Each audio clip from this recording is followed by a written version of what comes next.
हाँ, तो आज हम डिस्कस करेंगे फिजिक्स का गुजकेट का 2025 वाला चैप्टर। देखो क्या है क्वेश्चन में, the minimum value of electric field required to pulled out the electrons from a metal is approximately this much volt per centimetre. तो ये बुक में सेंटेंस गिवन है और उसमें गिवन है वो मीटर में है। ओके, तो ऐसा ही पूछते हैं, वो भी मैं बता देता हूँ। ये लाइन ऐसा, फिर ऐसा बोलेंगे कि यार एक ना एक क्वेश्चन कितनी बार पूछते हैं, तो इतना चेंज कर दिया, सिर्फ सेंटेंस वही है, डिक्टो बुक में से ले लिया और यहाँ पर मीटर है उसकी जगह सेंटीमीटर कर दिया, मीटर है उसकी जगह सपोज मिलीमीटर कर दिया, मीटर है उसकी जगह माइक्रोमीटर, नैनोमीटर, कुछ भी कर दिया और यूनिट, तो यूनिट कन्वर्जन हो गया। इसमें कंसेप्ट क्या हो गया, यूनिट कन्वर्जन। अगर वो आता है तो हो जाएगा। तो इसका आंसर है 10⁸ ओके, उसमें फिर तुम्हें कन्वर्ट करके जो आएगा वो लिखना पड़ेगा। तो 10⁸ वोल्ट पर मीटर हमारा है।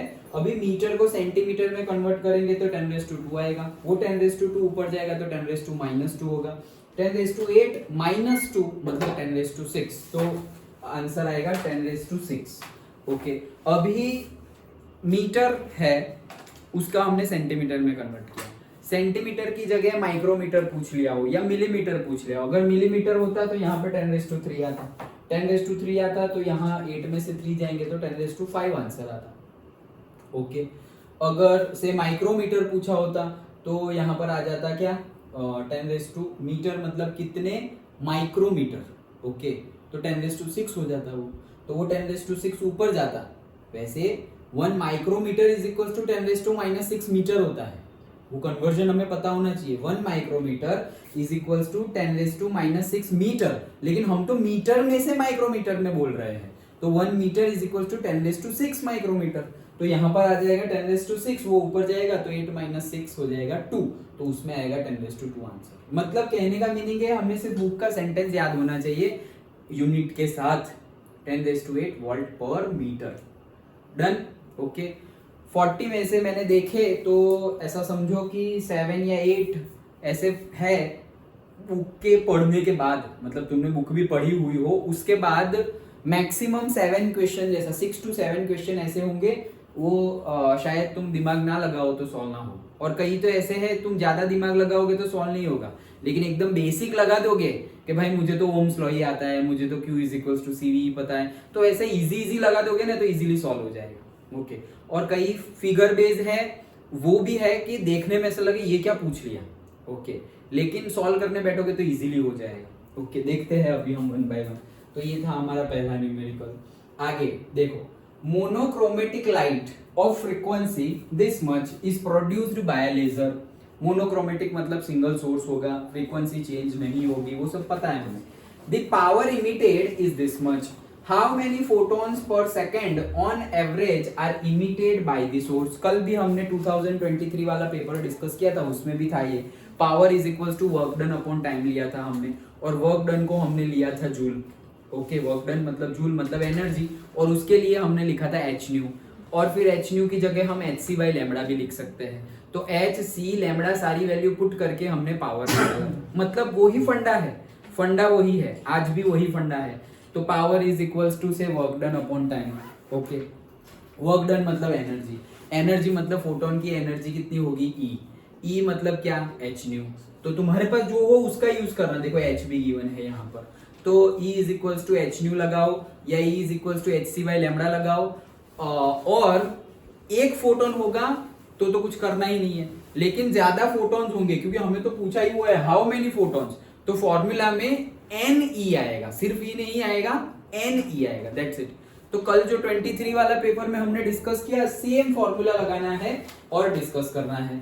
तो हमें फ्रीक्वेंसी गिवन है, हमें पावर भी गिवन है, तो P is equals to Ne directly लगा दिया, पर टाइम ही है ये। ओके, पर टाइम ही है, work done upon time, unit पता होना चाहिए, work done upon time power होता है, तो वैसे ही एनर्जी अपॉन टाइम। ओके, और ये जो n है वो क्या है, टोटल नंबर ऑफ फोटॉन्स। और देखो यहाँ पर क्वेश्चन में पूछा ही है हाउ मेनी फोटॉन्स पर सेकंड, पूछा ही पर सेकंड है, मतलब पर सेकंड तो ऑलरेडी आ गया ना, तुम ये फाइंड करोगे तो पर सेकंड ही आएगा क्योंकि पूछा ही पर सेकंड में है।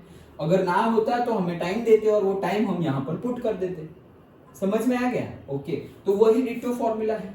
अभी यहाँ पर तुम एच न्यू लगाओ, एच सी बाई लेमडा लगाओ, तो हमें एच न्यू, न्यू भी गिवन है, तुम्हें क्या गिवन है, न्यू गिवन है, न्यू मतलब एफ फ्रीक्वेंसी गिवन है। सिंबल देखो हमने 11th में एफ यूज किया था और 12th में न्यू यूज किया है, और 11th में जो एफ यूज किया था वो केमिस्ट्री में किया था और यहाँ पर फिजिक्स में किया। कहने का मीनिंग फ्रीक्वेंसी ही है। तो फ्रीक्वेंसी की वैल्यू तुम्हें गिवन है, पावर की वैल्यू गिवन है, तो एच न्यू लगाएंगे तो काम हो जाएगा। अगर तुम्हें फ्रीक्वेंसी ना गिवन होती और वेवलेंथ गिवन होती तो एच सी बाई लेमडा लगा देते। एच की वैल्यू गिवन है, ना गिवन हो तो भी हमने याद रखी हुई है, और सी की वैल्यू भी याद रखी हुई है। तो कल जो फॉर्मूला था उसमें एच सी बाई लेमडा था, कल मतलब 23 के पेपर में एच सी बाई लेमडा वाला था, यहाँ पर एच न्यू वाला फॉर्मूला है। सिंपल, सिर्फ फॉर्मूला में वैल्यू पुट कर देखो कितना आ रहा है, चेक करो। ये टिक तो किया ही है वैसे, तो आ ही जाएगा 1 × 10⁻16 फोटॉन्स पर सेकेंड। ओके, वही फंडा, नया कोई फंडा नहीं। तो कल हमने किया था, अभी देखो अगर हम ऐसे ही 2-3 पेपर सॉल्व कर दे तो कैसे क्वेश्चन रिपीट हो जाए। जैसे हमने 23 वाला पेपर सॉल्व किया है तो ये तो तुम्हें आज आ ही जाएगा डिट्टो, क्योंकि वो किया है उसके जैसा ही आया। ओके, तो चैप्टर वाइज करेंगे या पेपर ज्यादा सॉल्व करेंगे तो फायदा, मतलब इन शॉर्ट पीवाईक्यू करेंगे तो फिर कैसे भी करो, चैप्टर वाइज करो या पेपर वाइज करो, लेकिन ज्यादा पीवाईक्यू सॉल्व करोगे तो तुम्हें पता चल जाएगा कि ऐसे क्वेश्चन पूछते हैं। और 40 में से, मतलब 120 की बात करें तीनों सब्जेक्ट में, 120 में से मान लो कि 85 अप वैसा ही रहेगा, कुछ चेंज नहीं होगा। 85 अप मार्क्स की बात कर रहा हूँ। ओके, 1 मार्क का 1 मतलब 85 अप क्वेश्चन तो वैसे ही, मतलब तुम्हारे 85 तो आराम से आ जाएंगे if you only do the PYQs. फिर चैप्टर वाइज करो या पेपर वाइज करो, लेकिन सिर्फ पीवाईक्यू करो तो भी 120 में से 85 आ जाएंगे। लेकिन सब कुछ करेंगे तो, हाँ, और सब कुछ कंसेप्ट वाइज हमें याद हो तो, ऐसा नहीं कि फिर सिर्फ थोड़ा बहुत कर दिया। होता है ऐसा जनरली, लेकिन थोड़ा माइंड के ऊपर कंट्रोल रखो, और बोर हो व्हाटएवर जो भी हो, क्योंकि कब से पढ़ रहे हैं और बोर्ड की एग्जाम भी लंबी चली, तो हाँ थोड़ा रिलैक्स मूड हुआ, लेकिन वो 1 दिन 2 दिन, और फिर अभी पढ़ाई पे ही ध्यान दो पूरा। ऐसा भी नहीं कि सिर्फ गुजकेट के लिए बात कर रहा हूँ, जो भी मतलब जितनी भी एंट्रेंस के लिए तुमने फॉर्म फिल किया हुआ है, तो भले ही तुम पूरा दिन बोर्ड में प्रिपेयर कर रहे थे उतना प्रिपरेशन ना करो, पूरा का पूरा दिन ना पढ़ो, लेकिन पक्का फिक्स है कि 3 घंटे पढ़ना है तो पढ़ना ही है रोज। फिर छोड़ नहीं देना है कि हाँ एग्जाम के 10 दिन पहले स्टार्ट करेंगे, वैसा नहीं करना है, क्योंकि फिर भूल जाएंगे हम, भूल जाएंगे। सोचो अभी हम एग्जाम दे रहे हैं, और जो हम लास्ट अप्रैल में और लास्ट मार्च में जब नए 12th में आए थे तब पढ़ा था first chapter physics, chemistry, maths. Okay, तो वो सब अभी कितना ज्यादा रिवाइज करना पड़ता है, तब जाके याद आता है। ओके, और सोचो 11 का कंसेप्ट याद करते हैं तो टाइम लगता है ना, रिवाइज करना पड़ेगा, नहीं तो याद ही नहीं होगा। तो that is the thing. Okay, चलो आगे बढ़ते हैं। ये भी कल हमने सॉल्व किया था। What is the de Broglie wavelength of a bullet of mass this much kg traveling at the speed of 1 km/s? अभी देखो ध्यान से, ये तो kg में है लेकिन ये km/s में है। जनरली हमें मीटर/सेकंड में गिवन होता है। Lambda is equals to h/mv वाला फॉर्मूला था, h/p वाला। ओके, तो p is equals to mv, formula में वैल्यू पुट करना है और आंसर आ जाएगा। ओके, डिट्टो फॉर्मूला में कल ही बोल रहा हूँ, व्हाटएवर 2023 वाला पेपर जो हमने कल सॉल्व किया था उसमें भी डी ब्रोगली वेवलेंथ था, इसमें भी डी ब्रोगली वेवलेंथ है। तो सिंपली तुम सॉल्व कर दो, h/p, m और v दोनों की वैल्यू पुट करो। और एक क्वेश्चन तो हमने ऐसा भी डिस्कस किया था 2023 के पेपर में, वो वाला फोटोन, इलेक्ट्रॉन, अल्फा वाला मास जिसका ज्यादा होगा उसकी वेवलेंथ कम होगी, इनवर्सली प्रोपोर्शनल वाला। ओके, तो उसमें आंसर जो भी पूछा हो, शॉर्टेस्ट वेवलेंथ पूछा हो, लॉन्गेस्ट पूछा हो, तो अगर लॉन्गेस्ट पूछा है उसके लिए मास कम होना चाहिए, इनवर्सली प्रोपोर्शनल है इसलिए, तो कम मास मतलब इलेक्ट्रॉन आंसर आया था उसमें 2023 वाले में। और अगर लॉन्गेस्ट पूछा हो, ये लॉन्गेस्ट पूछा हो तो ये शॉर्टेस्ट होना चाहिए, और ये शॉर्टेस्ट पूछा हो तो यहाँ हैवीएस्ट होना चाहिए। हैवीएस्ट मास मतलब हम जनरली जो कंसिडर करते हैं वो अल्फा पार्टिकल। किसकी कंपेयर में alpha particle? Proton, neutron, electron and alpha particle, इन सब की कंपैरिजन में अल्फा पार्टिकल को हम हैवीएस्ट गिनते हैं। ओके, तो वही सेम एक ही फंडा, एक ही फॉर्मूला के बेस पर अलग अलग टाइप के मतलब अलग अलग तरीके से क्वेश्चन पूछे जाते हैं, ना तो है इजी दे। ओके, जब पेपर दिया तो स्टूडेंट लोग, जब लास्ट ईयर चिराग और कवन उन लोग से बात हुई तो उनको भी पेपर थोड़ा सा टफ लगा था। ओके, और लेंथी लगा था। लेंदी, आई एग्री, लेकिन टफ उतना ज्यादा नहीं था, वो मुझे भी नहीं पता था। ये तुम लोगों को पढ़ाने के लिए मैं डिटेल्ड में अभी चेक किया ना, वन बाय वन क्वेश्चन, तब मुझे भी लगा हाँ उतना टफ नहीं है। लेकिन अभी तुम मुझे पेपर दिखाओगे और मैं सिर्फ ऐसे ही ऊपर ऊपर देख लूंगा तो थोड़े बहुत क्वेश्चन देख के शायद मुझे भी लग जाएगा हाँ ऐसा है, लेकिन ऐसा कुछ है नहीं। तुम सॉल्व करने बैठोगे, ऊपर ऊपर से देखने से नहीं होगा। पेन पेपर लेके सॉल्व करने बैठोगे तो सॉल्व हो जाएगा। दिखने में अभी कई न्यूमेरिकल ऐसे है, एमसीक्यू ऐसे है, दिखने में लग रहा है कि ये क्या पूछ लिया, ये तो सिलेबस में ही नहीं है, ऐसा लगेगा। वो फॉरवर्ड बायस, रिवर्ड बायस, वो तो सब हम पढ़े थे थोड़ा कंसेप्ट वाइज, तो अंदर पूछ लिया, अंदर मतलब पूछ लिया, या फिर वो विस्टन ब्रिज है वो पूछा हुआ है, लेकिन पूछने का तरीका बदल दिया है। ओके, तो लेकिन है कंसेप्ट इजी, तो अगर हम लगा देंगे तो इजीली आंसर आ जाएगा। देखो चलो next, according to the Bohr's model the orbital angular momentum of electrons in the third excited state, ये भी फॉर्मूला के ऊपर थर्ड एक्साइटेड स्टेट पूछा है। कल हमने एक न्यूमेरिकल किया था, उसमें 3 और 5th था एक्साइटेड स्टेट, याद है 2023 वाले में। तो फॉर्मूला के ऊपर सिर्फ वैल्यू पुट कर देनी है। यहाँ पर हमने कल 3 और 5th देखा था, तो एक था 5h/2π और दूसरा था 3h/2π, वो कल हमने सॉल्व किया था, वही फॉर्मूला के ऊपर न्यूमेरिकल है। तो एक्साइटेड स्टेट कौन सा बोला है, इलेक्ट्रॉन एक्साइटेड स्टेट कहाँ गया, एंगुलर मोमेंटम, अरे यार इन दी थर्ड पूछा है तो 4th लेंगे, ऊपर ही होगा ना। ओके, तो वैल्यू पुट करो, आंसर आ जाएगा। n की जगह 4 पुट किया, h की वैल्यू पुट की, हमें याद रखनी है, गिवन है, फिर भी हम तो याद रख लिए हैं। 2π सारी वैल्यू पुट की तो हमारा आंसर आ जाएगा 4.2 × 10⁻34। तो देखो सेम फॉर्मूला रिपीट हो रहा है, डी ब्रॉगली वेवलेंथ रिपीट हो गया, ये भी रिपीट हो गया। ओके, ऑलमोस्ट सब रिपीट ही हो रहा है, डी ब्रॉगली वेवलेंथ भी रिपीट हुआ, वो भी रिपीट हुआ। ओके, ये भी रिपीट हुआ, पावर वाला ये भी किया था हमने, सेम कंसेप्ट पावर वाला। ओके, वो भी रिपीट हुआ। ये वाला बुक का सेंटेंस है, तो इसके लिए हमें पढ़ना पड़ेगी एनसीईआरटी। ओके, और एनसीईआरटी में जो एमसीक्यू गिवन है, और इवन एग्जांपल, एक न्यूमेरिकल तो एग्जांपल है अपना, टेक्स्ट बुक का जो एग्जांपल हम सॉल्व करते हैं वो पूछा है 25 में, न्यूमेरिकल पूछा है एमसीक्यू में। तो अगर हमारा वो भी कंसेप्ट सही है तो हम लगा देंगे इजीली। ओके, चलो आगे,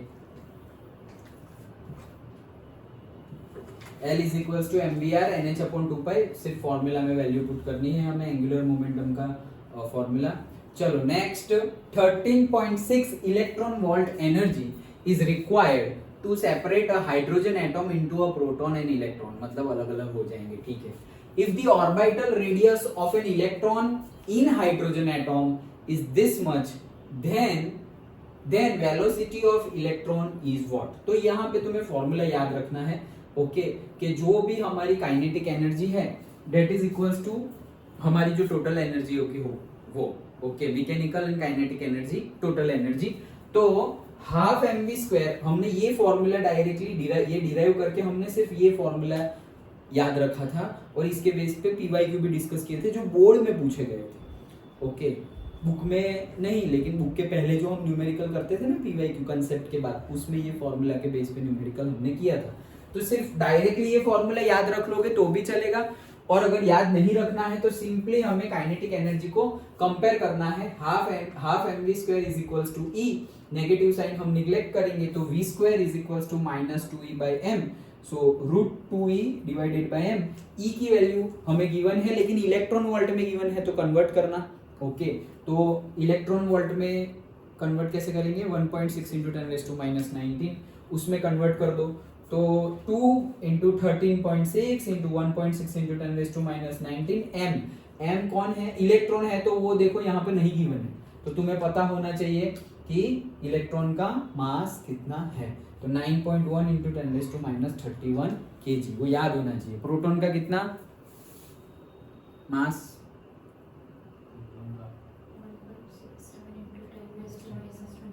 करेक्ट, यस।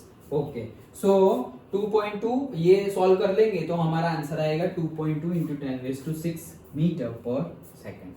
तो यहाँ पर भी सिर्फ और सिर्फ फॉर्मूला में वैल्यू पुट, देखा मैंने कल भी बताया था कि मोस्ट प्रोबेबल जो फिजिक्स में जो पूछे जाते हैं, फिजिक्स और केमिस्ट्री में मैथ्स में हमें दिमाग लगा के फॉर्मूला को इधर उधर करना पड़ेगा, लेकिन फिजिक्स और केमिस्ट्री में जो फॉर्मूला बेस्ड क्वेश्चन होते हैं उसमें सिर्फ वैल्यू ही पुट करनी होती है, फॉर्मूला में वैल्यू पुट करो। हाँ, एक न्यूमेरिकल ऐसा भी है, मैंने देखा कि उसका कोई फॉर्मूला है नहीं, लेकिन फॉर्मूला बनाना पड़ेगा और बनाएंगे फॉर्मूला, अभी डिस्कस करते हैं। तो वो फॉर्मूला बनाएंगे तो इजीली आंसर आ जाता है, नहीं तो डायरेक्टली हमारे पास ऐसा कोई फॉर्मूला नहीं है, अभी देखेंगे। तो ये तो है, लेकिन ये तो हमने डिस्कस किया था। तो यहाँ पर फॉर्मूला में वैल्यू पुट करनी है, v is equal to square root of 2e/m, सारी वैल्यू गिवन है। अगेन 13.6 सिर्फ रखोगे और कन्वर्ट नहीं करोगे तो भी शायद इनमें से कोई आंसर आ जाएगा। ओके, तो फिर वो गलत हो जाएगा। 13.6 रखेंगे और इलेक्ट्रॉन वोल्ट का जूल में कन्वर्ट नहीं करेंगे तो आंसर आ जाएगा, वो गलत हो जाएगा। तो ध्यान से, ओके, आगे बढ़ते हैं। हाँ, क्या बोल रहे हैं? The ground state energy of hydrogen atom is this much, the potential and kinetic energies of the electron in this state. तो पोटेंशियल एनर्जी और काइनेटिक एनर्जी क्या होगी वही पूछा है, ये भी फॉर्मूला के ऊपर डायरेक्टली अभी ही हमने डिस्कस किया, वही काइनेटिक एनर्जी का। तो माइनस ऑफ ई, और ई गिवन है हमें ऑलरेडी माइनस 13.6, तो 13.6 इलेक्ट्रॉन वोल्ट, यहाँ पर सब कुछ इलेक्ट्रॉन वोल्ट में है तो कन्वर्ट करने की जरूरत नहीं है। सो 13.6 इलेक्ट्रॉन वोल्ट, तो देखो 13.6 इलेक्ट्रॉन वोल्ट एक में ही है। हमने क्या फाइंड किया? Kinetic energy. दूसरा तुम फाइंड नहीं करोगे तो भी चलेगा, लेकिन अगर दो में 13.6 है, यहाँ तो माइनस है, हमारा तो प्लस आया, मतलब गिनना ही नहीं है इसको तो। लेकिन अगर दो में प्लस 13.6 है तो आगे करना है, नहीं तो नहीं करना है। ओके, डायरेक्टली पता चल गया, एक करने से पता चल गया तो दूसरा क्यों, उतना टाइम बचेगा हमारा। तो आंसर आ जाएगा बी। कैलकुलेशन के लिए करना हो तो वो है हमारा -2k की वैल्यू जो आई वो, ओके, पोटेंशियल के लिए। सो वो हो जाएगा -27.2 इलेक्ट्रॉन वोल्ट, तो वो भी हमारा आंसर आ गया, वो पोटेंशियल के लिए। लेकिन अगर एक ऐसा केस हो तो हमारे एक से ही आंसर हो गया तो आगे बढ़ेगा। फॉर्मूला में वैल्यू ही पुट की है, k इज इक्वल टू, इसके यही फॉर्मूला हमने यहाँ भी यूज किया और वही फॉर्मूला आगे हमने यहाँ यूज किया, डिट्टो फॉर्मूला। ओके, आगे calculate the height of potential barrier for a head on collision of two deuterons. अभी ये हमें लगेगा कि ये क्या पूछ लिया, लेकिन इजी ही है, थोड़ा सा लॉजिक लगाना पड़ेगा, थोड़ा सा। और दूसरा क्या लॉजिक लगाना पड़ेगा? दूसरा क्या तुम्हें पता होना चाहिए, रेडियस ऑफ ड्यूटेरॉन्स गिवन है। ओके, रेडियस उसकी, हाँ, वो है 2 मतलब फर्मी मीटर। तो फर्मी मतलब कितना होता है? Correct, okay, 10⁻⁻15 metre. तो वो हमें याद होना चाहिए तो आगे बढ़ पाएंगे। तो डायरेक्ट फॉर्मूला में वैल्यू पुट करेंगे, लेकिन ये पता होना चाहिए फर्मी मतलब 10⁻15 एंड 2 का कोलिजन हो रहा है, तो 1 और 2 यहाँ पे ही दिखाता हूँ, जैसे कि ये एक हमारा और ये दूसरा, तो ये दोनों ड्यूट्रॉन्स का कोलिजन हुआ, तो ये एक की रेडियस 2 फर्मी मीटर, दूसरे की रेडियस 2 फर्मी मीटर, मतलब टोटल हो गया 4 फर्मी मीटर। तो डायरेक्ट फॉर्मूला में वैल्यू पुट, ये तो हमें पता ही है, सिर्फ यहां ध्यान देने वाली बात थी। क्या ध्यान देने वाली बात थी? कि ये जो डिस्टेंस है हमारा r, वो हम रेडियस ना ले ले डायरेक्टली 2 फर्मी मीटर, क्योंकि कोलिजन होगा तो दोनों के बीच का डिस्टेंस लेना है। ओके, अकेले का नहीं पूछा है, 2 न्यूट्रॉन्स के बीच में पूछा है। तो ये r जो दोनों के बीच का डिस्टेंस होगा वो लेना है, that is 2 fermi metre plus 2 fermi metre, that is 4 fermi metre. जल्दबाजी में क्या हो जाता है, वो भी शायद आंसर आएगा ही। ओके, मोस्ट प्रोबेबली कि यहाँ अगर तुम 2 फर्मी मीटर ले लेंगे तो भी ये 4 में से कोई ऑप्शन शायद आ जाए। ओके, तो वो गलत होगा, लेकिन वो यही ध्यान रखना है, फॉर्मूला तो हमें पता ही है, k q1 q2 upon r। Okay, formula तो हमने डिस्कस किया हुआ ही है, k की वैल्यू डाल दो, q1 q2, अभी q1 q2 की, तो ड्यूट्रॉन बोला है तो ड्यूट्रॉन बोला है, फिर भी चार्ज तो उतना ही होगा, मास थोड़ी पूछा है हमें, तो चार्ज ही पूछा है, तो प्रोटॉन का चार्ज, इलेक्ट्रॉन का चार्ज सब कुछ हम सेम ही लेते हैं। ओके, तो 1.6 इंटू 10⁻⁻19, 1.6 इंटू 10⁻⁻19, ये भी थोड़ा दिमाग लगाना पड़ेगा, नहीं तो तुम सोचोगे कि ड्यूट्रॉन मतलब चार्ज क्या लेता है, अरे तो मास अलग अलग लेते हैं ना, चार्ज तो उतना ही होगा जितना प्रोटॉन का है, जितना इलेक्ट्रॉन का है।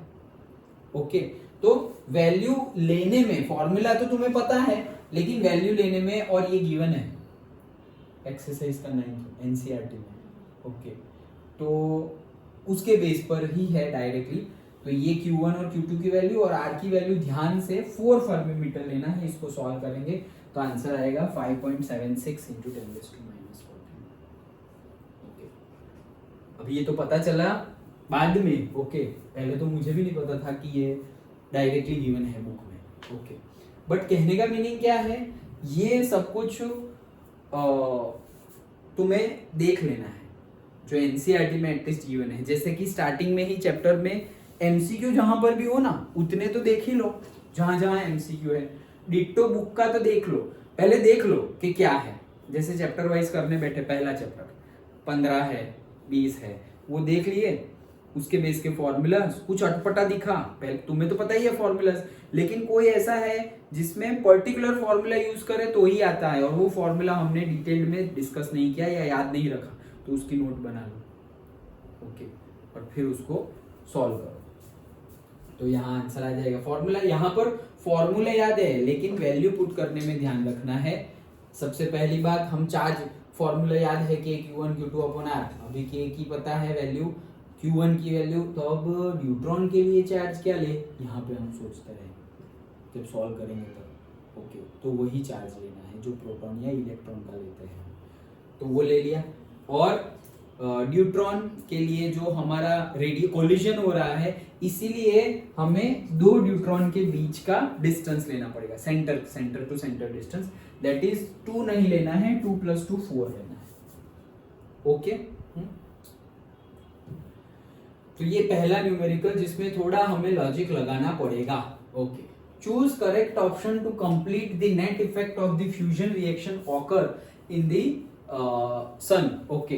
तो ये तो हमें करेक्ट ऑप्शन चूज करना है, तो ये तो हमने डिस्कस किया हुआ ही था, याद है पूरी सारी 4-5 लिखी हुई थी लास्ट में जब न्यूक्लियर चेन रिएक्शन हम डिस्कस कर रहे थे तब, ओके। तो एनसीईआरटी में से डिटो, तो यहाँ पर आएगा हमारा हीलियम वाला और 26.7। लेकिन बोर्ड के लिए, जैसे मैं पहले भी बताता था कि बोर्ड के लिए this was not important, okay, लेकिन कॉम्पिटिटिव एग्जाम में तो ऐसे ही करेंगे। और ये तो एटलीस्ट बुक में से डिट्टो है, ये बुक में से डिट्टो है, बुक पढ़ी होगी तो ये ऑप्शन तुम टिक कर दोगे। अभी नीट और जेडबल में भी उन लोग यही पकड़ के रखेंगे, लेकिन करेंगे क्या, चेंज कर देंगे थोड़ा बहुत। ये डिट्टो पूछ लिया, उसमें थोड़ा बहुत चेंज कर देंगे और फिर हमें लॉजिक लगा के आंसर लेना पड़ेगा। तो तब तुमने ये देखा होगा, तब तुम लॉजिक लगाओगे कि हाँ बुक में ऐसा गिवन है, लेकिन क्या बुक में इससे अलग है, वो तुम्हें चेक करना है। वो चेक करोगे और लॉजिक लगाओगे तो आंसर आ जाएगा। जो लेवल अप करने की बात होती है ना, वो यही होता है लेवल अप मतलब, ओके। लेवल अप मतलब यही होता है कि डिट्टो बुक का ना पूछकर उसमें चेंजेस करके पूछ लिया, चेंजेस ज्यादा है तो थोड़ा ज्यादा लेवल अप कर दिया, थोड़ा बहुत चेंज है तो थोड़ा ही लेवल अप किया, लाइक दैट, ओके। तो गुजकेट में ऐसा समझो कि सपोज डायरेक्ट पूछ भी ले, ओके, तो नीट में थोड़ा लेवल अप करेंगे और जेडबल में डबल लेवल अप कर देंगे। लेकिन कंसेप्ट को पूछना और जो इंपॉर्टेंट टॉपिक्स है वो वही रहते हैं, कोई भी कॉम्पिटिटिव एग्जाम में जो इंपॉर्टेंट टॉपिक्स है वो जो है वही है। हार्डली ऐसा होता है कि इंपॉर्टेंट टॉपिक्स, कंसेप्ट की बात कर रहा हूँ, इंपॉर्टेंट कंसेप्ट में से कहीं पर से बाहर से ले आता है, ऐसा नहीं आता, लेकिन हार्डली ऐसा होता है। चलो next, blank is the pair of isotone. ये तो हमें पता ही, आइसोटोन मतलब न्यूट्रॉन का नंबर सेम होना चाहिए, याद है ना, ओके। आइसोटोप्स, आइसोबार्स, आइसोटोन्स, ये सब कुछ हमने डिस्कस किया था। तो न्यूट्रॉन का नंबर सेम होना चाहिए, तो सब कुछ तुम्हें यहाँ पर गिवन ही है। ये ऊपर वाला क्या है, प्रोटॉन और न्यूट्रॉन दोनों, और नीचे वाला क्या है, प्रोटॉन है या फिर इलेक्ट्रॉन, जो मानो वो। तो न्यूट्रॉन मिल जाएगा 198 - 80, और यहाँ पर 197 - 79। वैसे सब में चेक कर लो जिसमें सेम आ जाए। और सबसे पहले किस में चेक करोगे, जिसका छोटा छोटा है, जिसका छोटा छोटा है उसको ही सबसे पहले हम चेक कर लेंगे, तो फटाफट हो जाएगा। या फिर सीक्वेंस में जाओ, व्हाटएवर, हमें तो चेक ही करना है फटाफट, ओके। तो correct option is HG 198/80 and AU 197 cm, मतलब हमने जो चेक किया वही था, हाँ वही, ओके। तो लेकिन ये कब, जब हमें पता हो कि आइसोटोन्स में न्यूट्रॉन सेम होते हैं, तब ये हम कर पाएंगे। हाँ, फिगर वाला मैं ये क्वेश्चन बोल रहा था कि ये देखकर ऐसा लगेगा ये क्या पूछ लिया। ओके, ऐसा तो था नहीं सिलेबस में, ये हमने पढ़ा था फॉरवर्ड बायस रिवर्स बायस में, लेकिन न्यूमेरिकल में तो हमने ऐसा कुछ किया नहीं था। तो ये क्या पूछ लिया, तो देख के ऐसा लगेगा कि ये क्या पूछ लिया, लेकिन तुम कुछ भी दिमाग ना लगाओ, इवन जो है उसको भी ना समझो। क्या बोला है, what is the current flowing through the given circuit, current क्या होगा वो पूछा है। A given diode is an ideal diode, तो जो गिवन डायोड है वो आइडियल डायोड है। ये कुछ भी फंडा हम ना लगाए, सिर्फ हमें पता है कि हमें करंट ढूंढना है, और जो फिगर में गिवन है वो, यहाँ पर वोल्टेज गिवन है, यहाँ पर आर गिवन है। सिंपली तुम ओम्स लॉ लगाओगे ना तो भी आंसर आ जाएगा। यस, तो देखने में कैसा लग रहा है, पहले तो हम यही सोचेंगे कि ये सिलेबस में तो है ही नहीं, और कंसेप्ट क्या है यार, ये डायोड में ऐसा सब कहाँ पूछ लिया। ओके, ये सब तो हमने नहीं किया, छोड़ दो सब कुछ। कई क्वेश्चन ऐसे है ये पेपर में 25 के, ज्यादा दिमाग हम लगाएंगे, ज्यादा सोचेंगे ना तो नहीं सॉल्व हो रहा है, और तुम सिर्फ इजी वाला कंसेप्ट जो हमें बेसिक पता है उतना लगा दोगे तो हो जाएगा। ओके, तो यहाँ पर सिर्फ ओम्स लॉ लगा दोगे तो हो जाएगा। वोल्टेज 6 - 5 1 है और आर है, तो तुम्हारा आई मिल जाएगा। तो delta V is equals to I R. Okay, तो delta V is equals to I R. So 1 I और आर की वैल्यू 100 गिवन है, तो 1/100 गिवन है, तो वो 100 ऊपर जाएगा तो 10⁻² हो जाएगा। ओके, और हमें क्वेश्चन में क्या पूछा है, 0.1 100 50 और 10, लेकिन सबके यूनिट देखो, ये 3 मिली एम्पियर में है, वो एम्पियर में है। ओके, तो ये है हमारा 1/100 एम्पियर, वैसा है डायरेक्ट आंसर, पहले तो वो चेक कर लो। तो 1/100 तो 0.01 होता है। ओके, तो 0.01 एक ही है एम्पियर वाला, वो तो है नहीं, तो ये ऑप्शन तो गया। अब मिली एम्पियर में कन्वर्ट कर लो, तो एम्पियर को मिली एम्पियर में कन्वर्ट करेंगे तो क्या होगा, 1 milli ampere is equal to 10⁻³ ampere, तो 1 ampere is equal to 10⁻³ milli ampere. Okay, तो एम्पियर में से हमें जाना है कहां पर, मिली एम्पियर में, तो +3 करना पड़ेगा, तो इंटू 10⁻3, 10⁻3 डिवाइड बाई 10⁻2 मतलब 10, तो आंसर आ जाएगा 10 मिली एम्पियर। कन्वर्जन करना है सही से। ओके, वो सही लगाना है, मिली एम्पियर टू एम्पियर जाना है, एम्पियर टू मिली एम्पियर जाना है, उस तरीके से हम फिर मल्टीप्लिकेशन और डिवाइड करते हैं। ओके, तो वो अच्छे से ध्यान रखना। चलो, तो ये पहला फिगर वाला क्वेश्चन था, जो देख के लगेगा कि यार ये क्या पूछ लिया, लेकिन है इजी, ओम्स लॉ लगाएंगे तो भी हो जाएगा। देन नेक्स्ट, ये तो बुक में से डिट्टो पूछ लिया है, व्हेन अ रिवर्स कंसेप्ट ही है, मतलब when a reverse bias is applied to a PN junction, तो पीएन जंक्शन, ओके, तो डायरेक्टली वो क्या होगा, raises the potential barrier. Okay, क्योंकि रिवर्स पूछा है। ओके, तो पोटेंशियल बैरियर है वो बढ़ा देगा।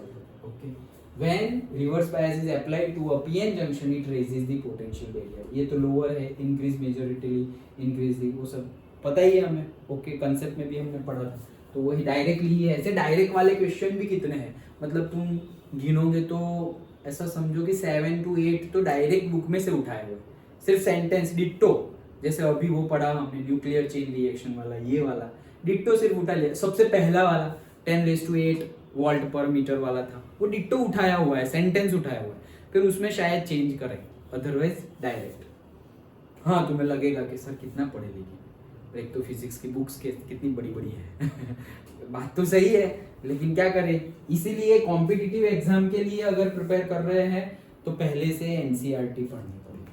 कॉम्पिटिटिव एग्जाम के लिए, बोर्ड के लिए चलेगा। ओके, बोर्ड के लिए तो कंसेप्ट समझो, बोर्ड के लिए तो मेनली न्यूमेरिकल सॉल्व करना आना चाहिए, क्योंकि थियरी में भी कहीं तो डेरिवेशन ही होते हैं। ओके, तो वो तो आ ही जाएगा तुम्हें, और जो थियरी एमसीक्यू वहां पर सॉल्व हो जाएंगे, कंसेप्ट पता हो तो।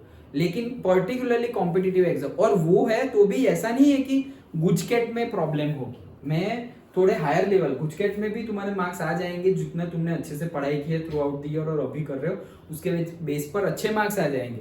लेकिन अगर सपोज नीट है, जेडबलई है, उसके लिए पर्टिकुलर जैसे कि मेहनत चाहिए। ऐसा नहीं कि हमने जैसे अभी गुजकेट की प्रिपरेशन कर रहे हैं एग्जाम से पहले, वैसे जेडबलई आई और उससे पहले हमने उसकी प्रिपरेशन कर ली, नीट आई उससे पहले हमने फिर से प्रिपरेशन कर ली, कंसेप्ट तो सेम ही लगते जा रहे हैं। लेकिन डिटेल्ड में लगते जा रहे हैं, तो वहां पर ज्यादा प्रैक्टिस की जरूरत है। सो दैट्स वाई उसके लिए थोड़ी लंबी, क्योंकि जो यहाँ पर मैं बोल रहा हूँ कि 40 में से 8 है जो डायरेक्ट बुक में से उठाए हुए हैं, वहां पर ज्यादा भी होंगे, लेकिन बुक तो पढ़ी हुई होनी चाहिए हमें। ओके, तो वो पढ़ी हुई बुक मतलब वो 10 दिन में तो पूरी बुक नहीं पढ़ सकते ना, और पढ़ भी सकते हैं लेकिन उतने घंटे पढ़ाई करनी पड़ेगी फिर। ओके, और उतना याद रखना पड़ेगा। इट इज नॉट ओनली सिर्फ रीडिंग रीडिंग नहीं करना है, याद भी तो रखना है, नोट्स भी बनानी है कि भाई इसमें से ये इंपॉर्टेंट चीजें हैं। So it takes time, tough नहीं है, लेकिन सिलेबस वास्ट है, इसीलिए टाइम लगता है। और यही तुम याद रखना, जब तुम इंजीनियरिंग करो या कोई भी ग्रेजुएशन करो, साइंस ग्रेजुएशन करो या इंजीनियरिंग करो, तो याद रखना, या इवन मेडिकल में जो हो वो याद ये रखना कि अब वास्ट ही होता जाएगा सिलेबस। इंजीनियरिंग हो, मेडिकल हो या साइंस ग्रेजुएशन हो, बीएससी, सिलेबस बहुत वास्ट होगा। जैसे अभी तुम 10th से 11th 12th में आए तो कितना ज्यादा बढ़ गया सिलेबस, वैसे ही इंजीनियर कोई भी ग्रेजुएशन में जाओगे सिलेबस बहुत ज्यादा बढ़ जाएगा। और फिर तुम लास्ट मोमेंट पर, लास्ट मंथ में या ऐसे प्रिपरेशन स्टार्ट करोगे तो लगेगा क्या यार इतना ज्यादा कैसे पढ़ेंगे। तो फिर वो हम पढ़ते तो है और पास भी हो जाते हैं, लेकिन फिर इसीलिए ग्रेजुएशन में generally 2nd year 3rd year तक तो सब पास ही होते हैं, लास्ट ईयर में परसेंटेज लाने की सोचते हैं। ओके, वो नहीं होना चाहिए। वो कब नहीं होगा, जब एक बात याद रखना, वो दिमाग में से निकाल देना, कॉलेज मतलब ऐश आराम करना है बस, वो दिमाग में से हटा। क्योंकि कई लोगों के दिमाग में ऐसा होता है, स्टूडेंट के, किसी के भी, इवन मेरे भी पता नहीं था कि नहीं, लेकिन ऐसा नहीं होना चाहिए जो होता है ना, कॉलेज मतलब पढ़ाई खत्म बस, अब स्कूल खत्म मतलब पढ़ाई खत्म, वैसा नहीं है। मतलब टाइम पास ही करना है, इट्स नॉट लाइक दैट। हाँ, एंजॉय करना है, घूमो फिरो, इतना स्ट्रिक्ट शेड्यूल नहीं रहेगा जितना अभी स्कूलिंग में है उतना, लेकिन घूमो फिरो सब कुछ करो, लेकिन पढ़ना तो पड़ेगा। सपोज अभी तुम 11th 12th में सपोज रोज के 3 घंटे पढ़ रहे थे, तो वहां पर ऐसा नहीं कि पढ़ाई नहीं करनी है, तुम्हें मिनिमम 1.5 आवर तो मिनिमम पढ़ाई करनी पड़ेगी। होमवर्क और उसकी बात नहीं कर रहा हूँ, वो भी कोई करता है नहीं करता, स्कूल में ही इतना होता है तो होमवर्क तो कॉलेज में तो क्या होमवर्क। ओके, इसलिए टीचर देते भी नहीं है जनरली, लास्ट में चेक होता है सबमिशन के टाइम पे सब कुछ, और मार्क्स दे देते हैं, पता ही है टीचर को भी कि क्या होता है। लेकिन वो दिमाग में से निकाल दो कि कॉलेज मतलब अभी हमें मेहनत नहीं करनी, मेहनत करनी है, और जो करेगा वही स्कोर करेगा। और कई जगह पर जो बड़ी बड़ी कंपनी आती है ना, बहुत बड़ी बड़ी, ओके, वो थ्रू आउट द परसेंटेज देखती है। सपोज तुम इंजीनियरिंग कर रहे हो तो 1st ईयर 2nd ईयर, और ईयर छोड़ो, 1st same 2nd same 3rd same 1 2 3 4 5 6 7 8 8 semester में तुमने कैसा परफॉर्मेंस दिया वो चेक करते हैं। मुझे याद है, मैं अपना भी ये बोला इसलिए याद आया, मैं बैठा था, हमारी कॉलेज में आया था एसआर स्टील प्लांट, ओके, सूरत में हजीरा में है एसआर, पहले ये मल्टीप्लेक्स है ना अपना, वहाँ पर वो जो ग्राउंड है ना जहाँ पे गणेश जी की स्थापना करते हैं, अभी बिल्डिंग बन रहा है, ओके, तो वहाँ पर एसआर का पेट्रोल पंप था बहुत सालों पहले, जब मैं पढ़ा था, मैं जब 12th कर रहा था तब। तो धीरे धीरे तो पता चला कि एसआर बहुत बड़ी कंपनी है और अच्छी खासी बड़ी कंपनी है, मतलब पेट्रोलियम में तो ऐसा समझो कि रिलायंस का छोटा भाई है वैसे, ओके।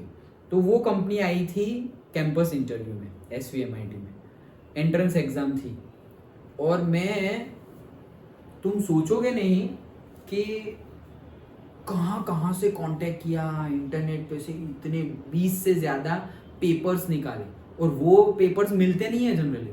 तुम ऐसा गूगल में ऐसे कुछ के 2025 तो थोड़ा बहुत मिलेगा, कहीं से डाउनलोड होगा कहीं से नहीं होगा, वो सब लॉग इन करो, मोबाइल नंबर डालो, वो सब चीज़ें तो है ही, लेकिन ये तो मिलेगा ही नहीं, पेपर ही नहीं मिलेगा। तो भी मैंने SR के कितनी कहाँ कहाँ उसने, मतलब गुजरात में, महाराष्ट्र में, MP में, जहाँ जहाँ ऐसे कैंपस इंटरव्यू किए, वहाँ के पेपर एंट्रेंस एग्जाम के निकाले, ओके।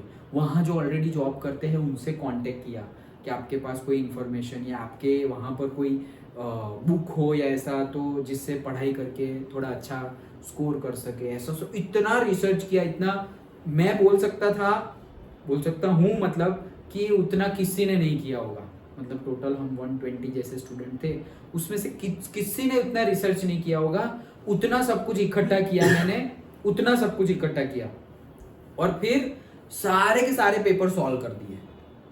मतलब हमें पहले से पता था कि 3 महीने बाद आने वाली है एसआर, तो फ्रेंड्स लोग आते थे, चलो खाने पीने घूमने पार्टी वार्टी सब कुछ छोड़ के नहीं पढ़ाई करनी क्यों? क्योंकि एम वो था कि जॉब लेनी है, ऐसा कैंपस इंटरव्यू में सिलेक्ट होना। तो सब कुछ छोड़ के सिर्फ पढ़ाई और वापस पूरे 120 में से 2 लेने वाले हैं तो 2 ही लेने वाले हैं, ऐसा। तो भले ही 120 में से 120 एंट्रेंस क्रैक कर दे, लेकिन फिर इंटरव्यू होते सिलेक्शन तो 2 का ही होगा। तो ये पढ़ाई तो छुप के करनी पड़ती है, नहीं तो जितनों को पता चलेगा उतने तुम्हारे कॉम्पिटिटर बढ़ जाएंगे। अगर 10 लोग हैं तुम्हारे कलीग, ओके, तो 10 के पास भी तुम्हारे जैसा ही मटेरियल है और उसके पास भी वही है, तो जो ज्यादा मेहनत करेगा वो जीत गया, ओके, उसके ज्यादा अच्छे मार्क्स आएंगे, वही होता है, ओके। आगे तुम रिलायंस की या ऐसी बड़ी बड़ी ओएनजीसी है, रिलायंस है, तो उसकी एंट्रेंस एग्जाम देना, तुम पता चलेगा क्या लेवल होता है। मैं तो स्पेशल मुंबई तक जाता था ये ओएनजीसी रिलायंस की एंट्रेंस एग्जाम देने, ओके। तो ये मैंने बहुत ही खतरनाक प्रिपरेशन की और अंदर से एकदम पक्का, देने से पहले ही आज तो सिलेक्शन अपना ही हो ही जाएगा ऐसा अंदर से। मतलब रिटर्न के लिए भी पूरा सब कुछ पढ़ लिया, उनकी वेबसाइट पूरी की पूरी एकदम छान ली, पूरी की पूरी गूगल पे जो भी वेबसाइट अवेलेबल है एसआर की, पूरा का पूरा वर्ड टू वर्ड उनका प्रोडक्ट क्या है, कितना उनका रिटर्न है, कितना प्रॉफिट किया, ये सब कुछ पढ़ लिया।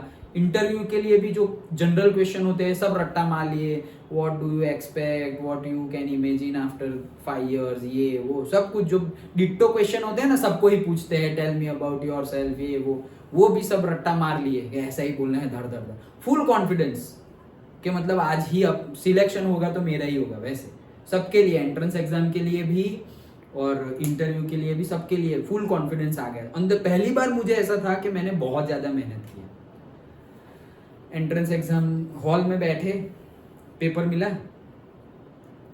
अभी स्टार्ट नहीं हुआ था, पेपर पढ़ना था, तो पेपर देख रहा था, देख के भी बहुत अच्छा लगा। तो अभी स्टार्ट करने वाले थे, उससे पहले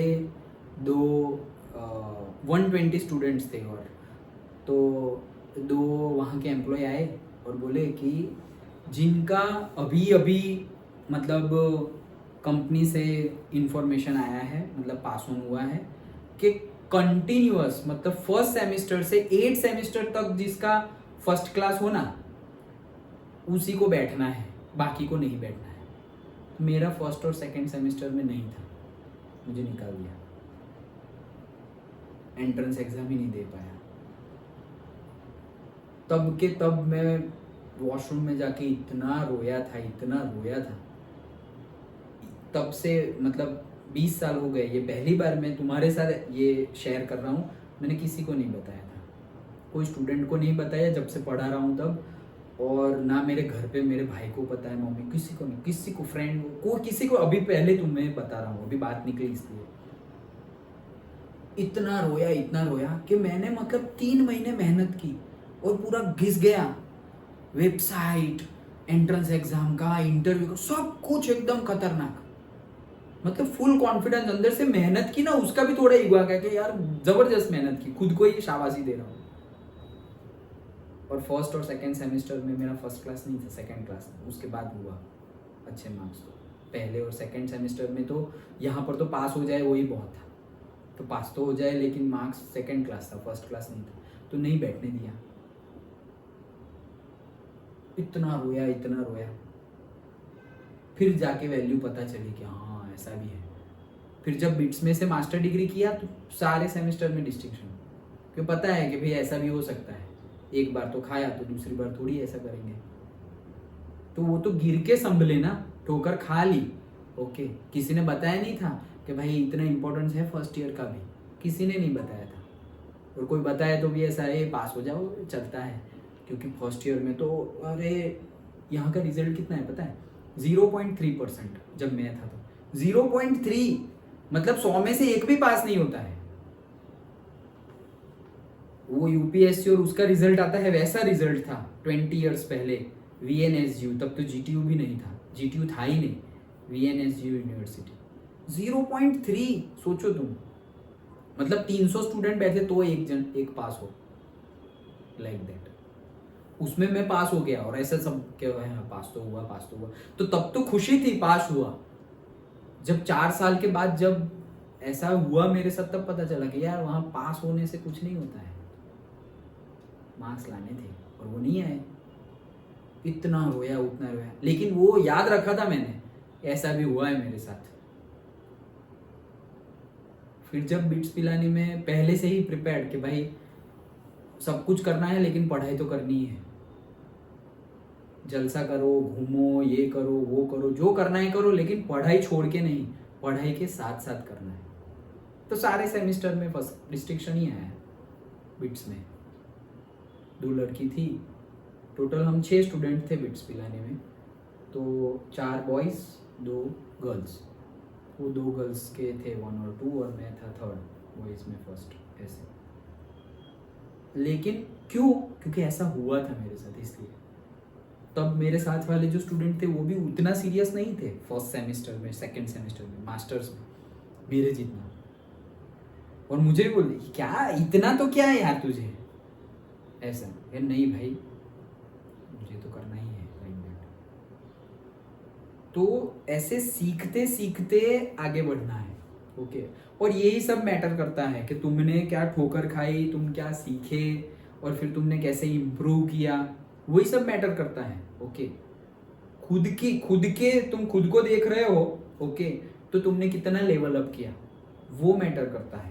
इट्स नॉट कि 10 साल के बाद, सपोज 20 साल के बाद किसकी सैलरी ज़्यादा है, या कौन कहाँ पे मैनेजर बन गया, या किसने डॉक्टरेट तक की पढ़ाई कर ली, कौन PhD हो गया, वो सब मैटर करता है, लेकिन नॉट एवरीथिंग। वो एवरीथिंग नहीं है, मैटर थोड़ा बहुत करता है। लेकिन एक्चुअली तुमने इम्प्रूवमेंट किया या नहीं किया, that matters.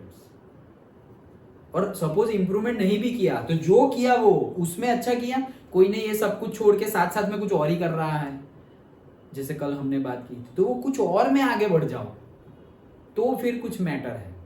It's not about marks always. और मार्क्स सबके ऐसा है नहीं कि आते भी है, नहीं। जो तुमने एक्सपेरिमेंट 10th में देखा ना, जरूरी नहीं है 12th में भी, जरूरी नहीं है कि जो बहुत ज़्यादा पढ़ते हो, बहुत ज़्यादा इंटेलेक्चुअली अच्छे हो, उनके मार्क्स भी अच्छा है, नहीं ज़रूरी है।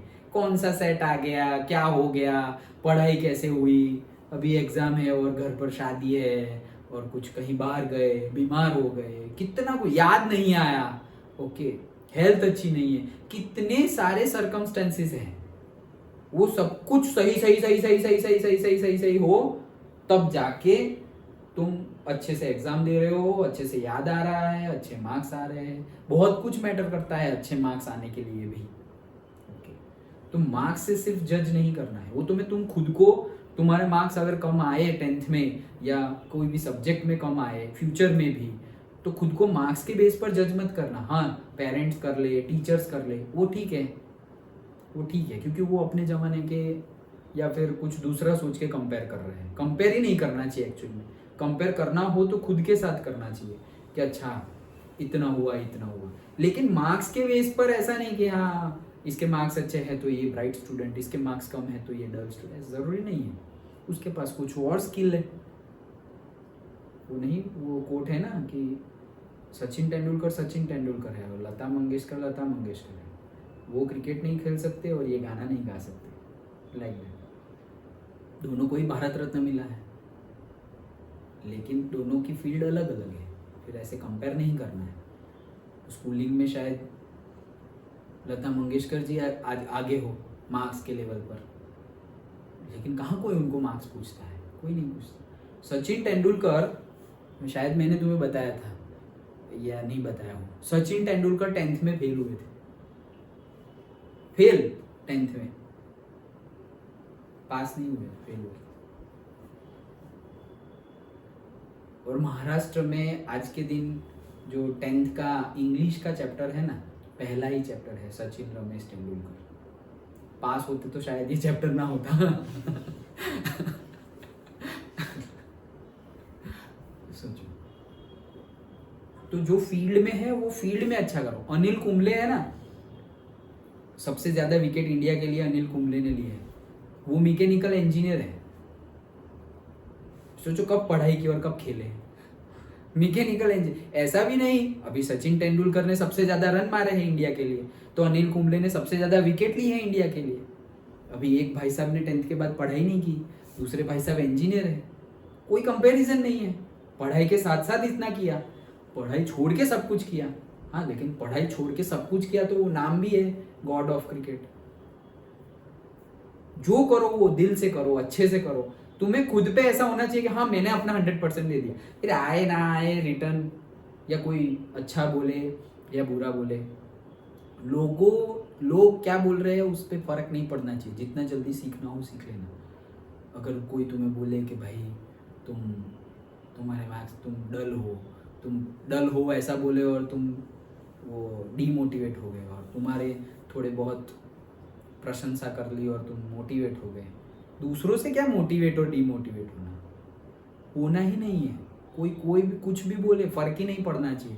तुम अच्छा बोलो बुरा बोलो एक ही में हो। आज ही पढ़ा था, तेरे क्या था संस्कृत में है, तेरे भावे जो करे भलो बुरो संसार, नारायण तू बैठ कर अपनो भवन बुहार। मतलब लोग हमारे बारे में भला या बुरा, अच्छा या बुरा बोलते रहेंगे या करते रहेंगे, उनका हमें नहीं सोचना है, वो उनका स्वभाव है। हमें अपनो भवन बुहार मतलब हमें अपनी जिंदगी, अपना मन, अपने अंदर जो चल रहा है उसको साफ करना है। हमारे अंदर की गंदगी और जो भी नेगेटिविटी है वो साफ करनी है। दूसरे की नेगेटिविटी ना देखनी है या दूसरा हमारे में नेगेटिविटी देख रहा है उसको भी इंपॉर्टेंस नहीं देना है, क्योंकि वो नेगेटिविटी उसको दिख रही है भाई, मैं थोड़ी नेगेटिव। कोई कलर ब्लाइंड हो और तू बोले कि तूने इस कलर का शर्ट पहना है तो क्या लड़ने लगेंगे उसको? हाँ भाई वो कलर ब्लाइंड है, उसको नहीं पता चल रहा कि ये कलर है, बोलता रहे, हमें क्या फर्क पड़ता है। तो वो लाइफ में बहुत ज़्यादा काम आएगा अगर तुम एक्सेप्ट कर लो, मतलब ये सीख लो तो कि हमें फर्क पड़ता नहीं है। बोलना नहीं है वापस, घर में किसी के सामने कोई बोले तो ऐसे में मुझे फर्क नहीं पड़ता ऐसा बोल मत देना। अंदर की बात है, अंदर ऐसे रखना है। किसी को बोलना नहीं है कि मुझे फर्क नहीं पड़ता, नहीं तो फिर ईगोइस्टिक कहलाएगा। ऐसा बोलोगे तो ईगोइस्टिक कहलाएगा, ये बहुत ईगो है इसमें, मुझे फर्क नहीं पड़ता। तो फर्क पड़ना चाहिए, ऐसे मारेंगे फिर घर में मारेंगे और बाहर बोलेंगे। ओके, बोलना नहीं है, ये अंदर रखना है। तुम्हें फर्क नहीं पड़ना है, कुछ भी हो जाए फर्क नहीं पड़ना चाहिए। चलो आगे, तो ये डायरेक्ट था। A filter circuit used in rectifier, the value of load resistance and capacitance are 200 ohm and 15 microfarad. Then the value of time constant. Yes, ये अभी इसका कोई फॉर्मूला नहीं है अपने पास। इसका कोई फॉर्मूला, हमें क्या क्या गिवन है? हमें रेजिस्टेंस गिवन है और हमें कैपेसिटेंस गिवन है। नहीं, एक्सेल लोड रेजिस्टेंस, लेकिन circuit used in the rectifier है। हमें वो सीरीज आरएलसी सर्किट वाला कुछ नहीं बोला है। ओके, सो डायरेक्ट फॉर्मूला हमारे पास नहीं है, लेकिन सिर्फ जैसे वहां पर फिगर देख के हमने ओम्स लॉ लगाया था ना जो गिवन था उसमें, वैसे ही देखो यहाँ पर then the value of time constant, ये टाइम है। तुम्हारे आंसर में क्या आ रहा है? टाइम। तुम चेक करो कि तुम ये आर और सी को मल्टीप्लाई करोगे तो टाइम आएगा या आर और सी को डिवाइड करोगे तो टाइम आएगा। सिर्फ चेक करो। ऐसा मैं चेक करता था यूनिट निकालने के लिए तो ओम है और माइक्रोफेराड। तुम चेक करो, आर और सी को मल्टीप्लाई करो एक बार और आर और सी को डिवाइड करो एक बार। आर और सी गिवन है हमें, आर और सी का मल्टीप्लिकेशन करो और आर और सी का डिवाइड करो। किस में टाइम आता है? टाइम सेकंड किस में आता है? यूनिट की बात कर रहा हूं। Ohm into microfarad, ohm divide by microfarad, उसका सिंप्लीफिकेशन करेंगे तो सेकंड आना चाहिए। सेकंड मतलब टाइम आना चाहिए। देखो बताता हूं, जैसे कि आर है अपना और सी है, और अगर मल्टीप्लाई करें अगर हम आर और सी को, तो ओम्स लॉ के accordingly V is equals to I R होता है। ओम्स लॉ के accordingly V is equals to I R होता है और Q is equals to CV होता है। ओके, ये हमें पता है। अभी आर की वैल्यू क्या हो जाएगी, वी बाई आई, तो ये हो गया वी बाई आई। यहां पर सी की वैल्यू क्या हो जाएगी, क्यू बाई वी, ये वी और वी कट हो गया, तो बचा क्या, Q by I. Q is equals to तो आई इंटू टी होता है, Q is equals to I into T, और नीचे ऑलरेडी आई है, आई आई कट हो गया तो टी आ गया। ओके, अगर हम आर बाई सी करते तो नहीं आता, नहीं आता ना, कैसे आता, आर इंटू सी में है तो आर बाई सी में नहीं आता, तो टाइम आ गया। कब आया टाइम, जब हमने आर इंटू सी किया तब टाइम आया, तो फिर तुम्हें सिर्फ आर इंटू सी करना है। लेकिन ये क्या फॉर्मूला है, T is equals to R into C, तो ये फॉर्मूला हमने ऐसे करके, मतलब ऐसे बोलते हैं ना पाटिया वैसाड़िया ये ओके, तो ये मैं एक्चुअली सॉल्व करने के लिए ये ट्रिक यूज करता था, और अभी मैं उसी से बता रहा हूँ तुम्हें, क्योंकि ये डायरेक्ट फॉर्मूला हम कहाँ से लाए, बुक में ऐसा कोई फॉर्मूला नहीं गिवन। ओके, तो T is equals to R into C, सिर्फ दोनों का मल्टीप्लाई करो, आंसर आ जाएगा। क्या आ रहा है आंसर, ये वाला, ये वाला सी, 3 मिली सेकेंड। ओके, क्या किया हमने, R और C गिवन था, ये हमें R गिवन है, ये हमें C गिवन है, अगेन C माइक्रो में गिवन है कैपेसिटेंस, तो वो कन्वर्ट करना पड़ेगा। ओके, ये कन्वर्ट करे बगैर मत लिख देना, नहीं तो हाँ कन्वर्ट करे बगैर लिखोगे तो ये आएगा। ओके, तो वो कन्वर्ट करना याद रखना। चलो आगे बढ़ते हैं। हाँ, the electric field due to point charge 2q at a distance r is E. Now charge q is uniformly distributed over a thin spherical shell of radius r. The electric field at distance r by 2 from the center of the thin spherical shell E dash is this much. तो simply formula में value ही put करनी है और कुछ नहीं करना है। So K Q divided by R square, और यहाँ पर तुम्हारा 2q, तो 2kq बाय आर स्क्वायर। अब दूसरी बार बोला है r बाई 2 डिस्टेंस, दूसरी बार बोला है r बाई 2 डिस्टेंस, तो तुम्हें डिस्टेंस r बाई 2 लिख लो, kq divided by r by 2 to the whole square. So answer आ जाएगा 4kq बाय आर स्क्वायर। यहाँ पर 2kq बाय आर स्क्वायर था, तो 4 को 2 इंटू 2 लिख दो, तो ये तो पूरा हमने जो पहले फाइंड किया वही है, तो 2e।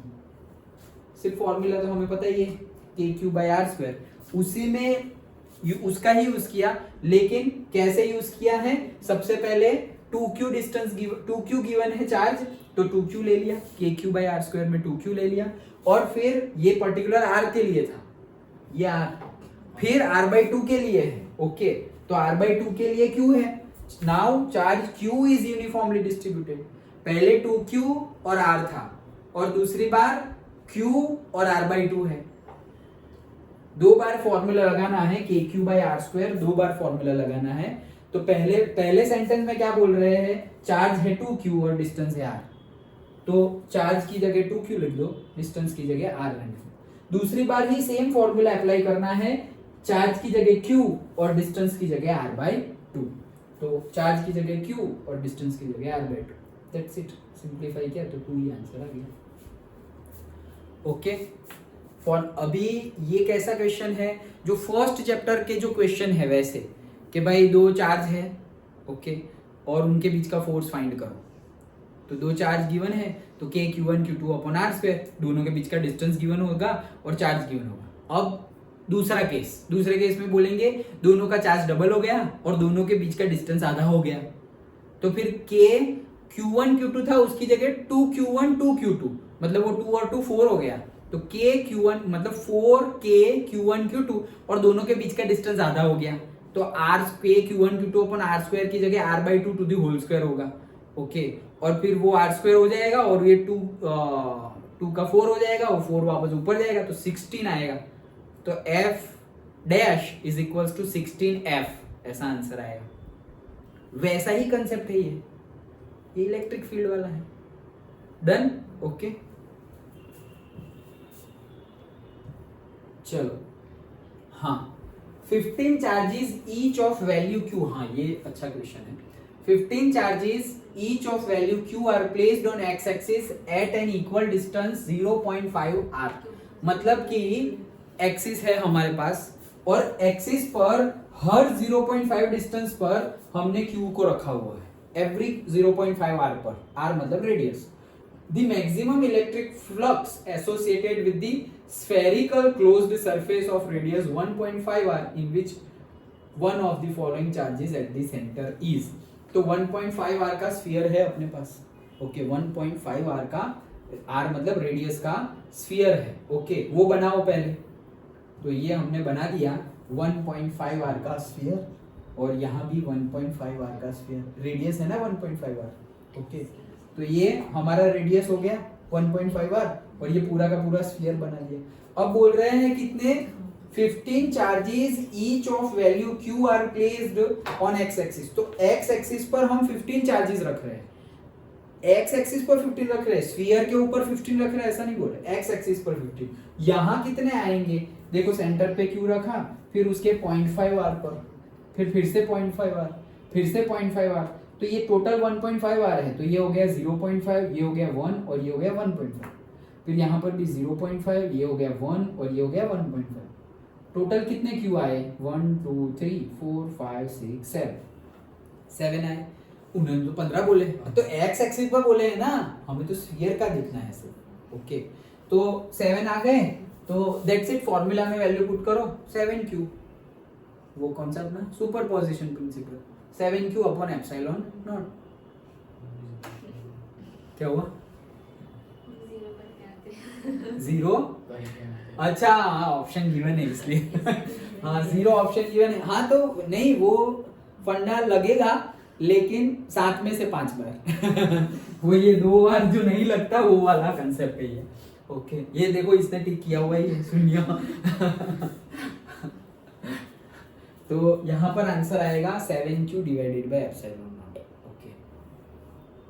हाँ चलो, इन दी, ये तो डायरेक्ट फॉर्मूला है, in the absence of gravity a charge q and mass 2m is placed stationary in a uniform electric field of intensity E when the charge is released its speed after n second। तो उसकी speed after n second हमारे पास directly formula है, okay. हमने ये formula use किया ही था, QE divided by 2m, और n हो तो n से मल्टीप्लाई कर लो, ओके। तो velocity is equals to QE divide by 2m।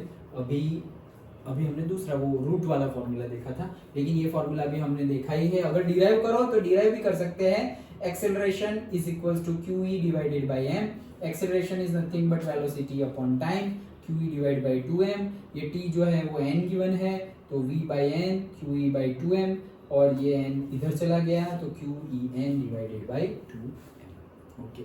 So that's it. यहाँ पर डायरेक्टली ही हमें एक फंडा सिर्फ पता हो तो फॉर्मूला को इधर उधर करके भी हमारा आंसर आ जाएगा, n QE divided by 2, okay.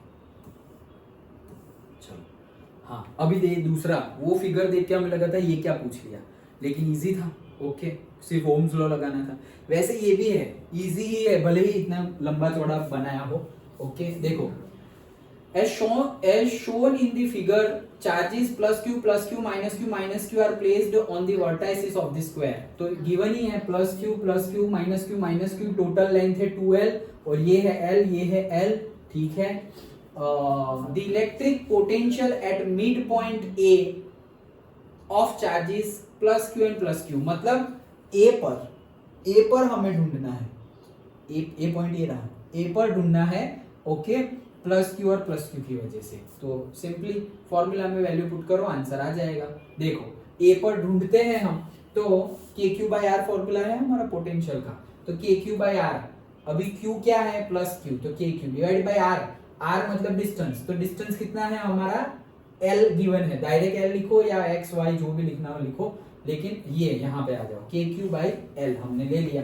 फिर दूसरा चार्ज ये रहा, तो ये यहाँ से कितना दूर है, अगेन के क्यू बाई एल ही है, ये रहा। अभी तीसरा ये रहा, तो ये कितना दूर है, तो के इसकी वजह से, तो minus Q divided by this distance. अभी ये तो पता नहीं, लेकिन यहाँ से पता चल सकता है, ये एल है और ये टोटल कितना है 2l, तो पाइथागोरस से ये मिल जाएगा, ओके। तो ये आ जाएगा √5l, L square plus 2l square, that is L square plus 4l square 5l square, और उसका स्क्वायर √5l, ओके।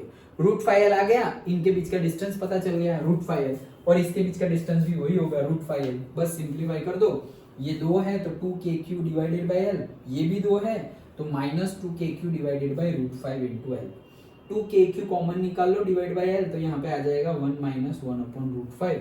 तो डायरेक्टली हमारे पास ditto 2kq by l 1 - 1/√5 answer D.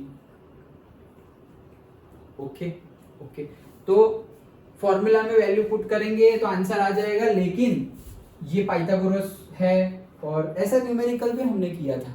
Okay, simple ही है। बीच में पूछा हो ये ए यहाँ ना हो और यहाँ हो तो 0 है। हाँ वो याद रख लिया। अच्छा ओके तो यहाँ बीच में यस, वो न्यूमेरिकल में बीच में यस, तो यहाँ पर फिर उसके लिए अगर गिनना हो तो हम कैसे गिनते थे कि भाई इसकी वजह से लगने वाला फोर्स, तो ये जो डिस्टेंस है वो कैसे मिलेगा, तो this distance plus this distance, तो पाइथागोरस से ये मिल जाएगा। डन।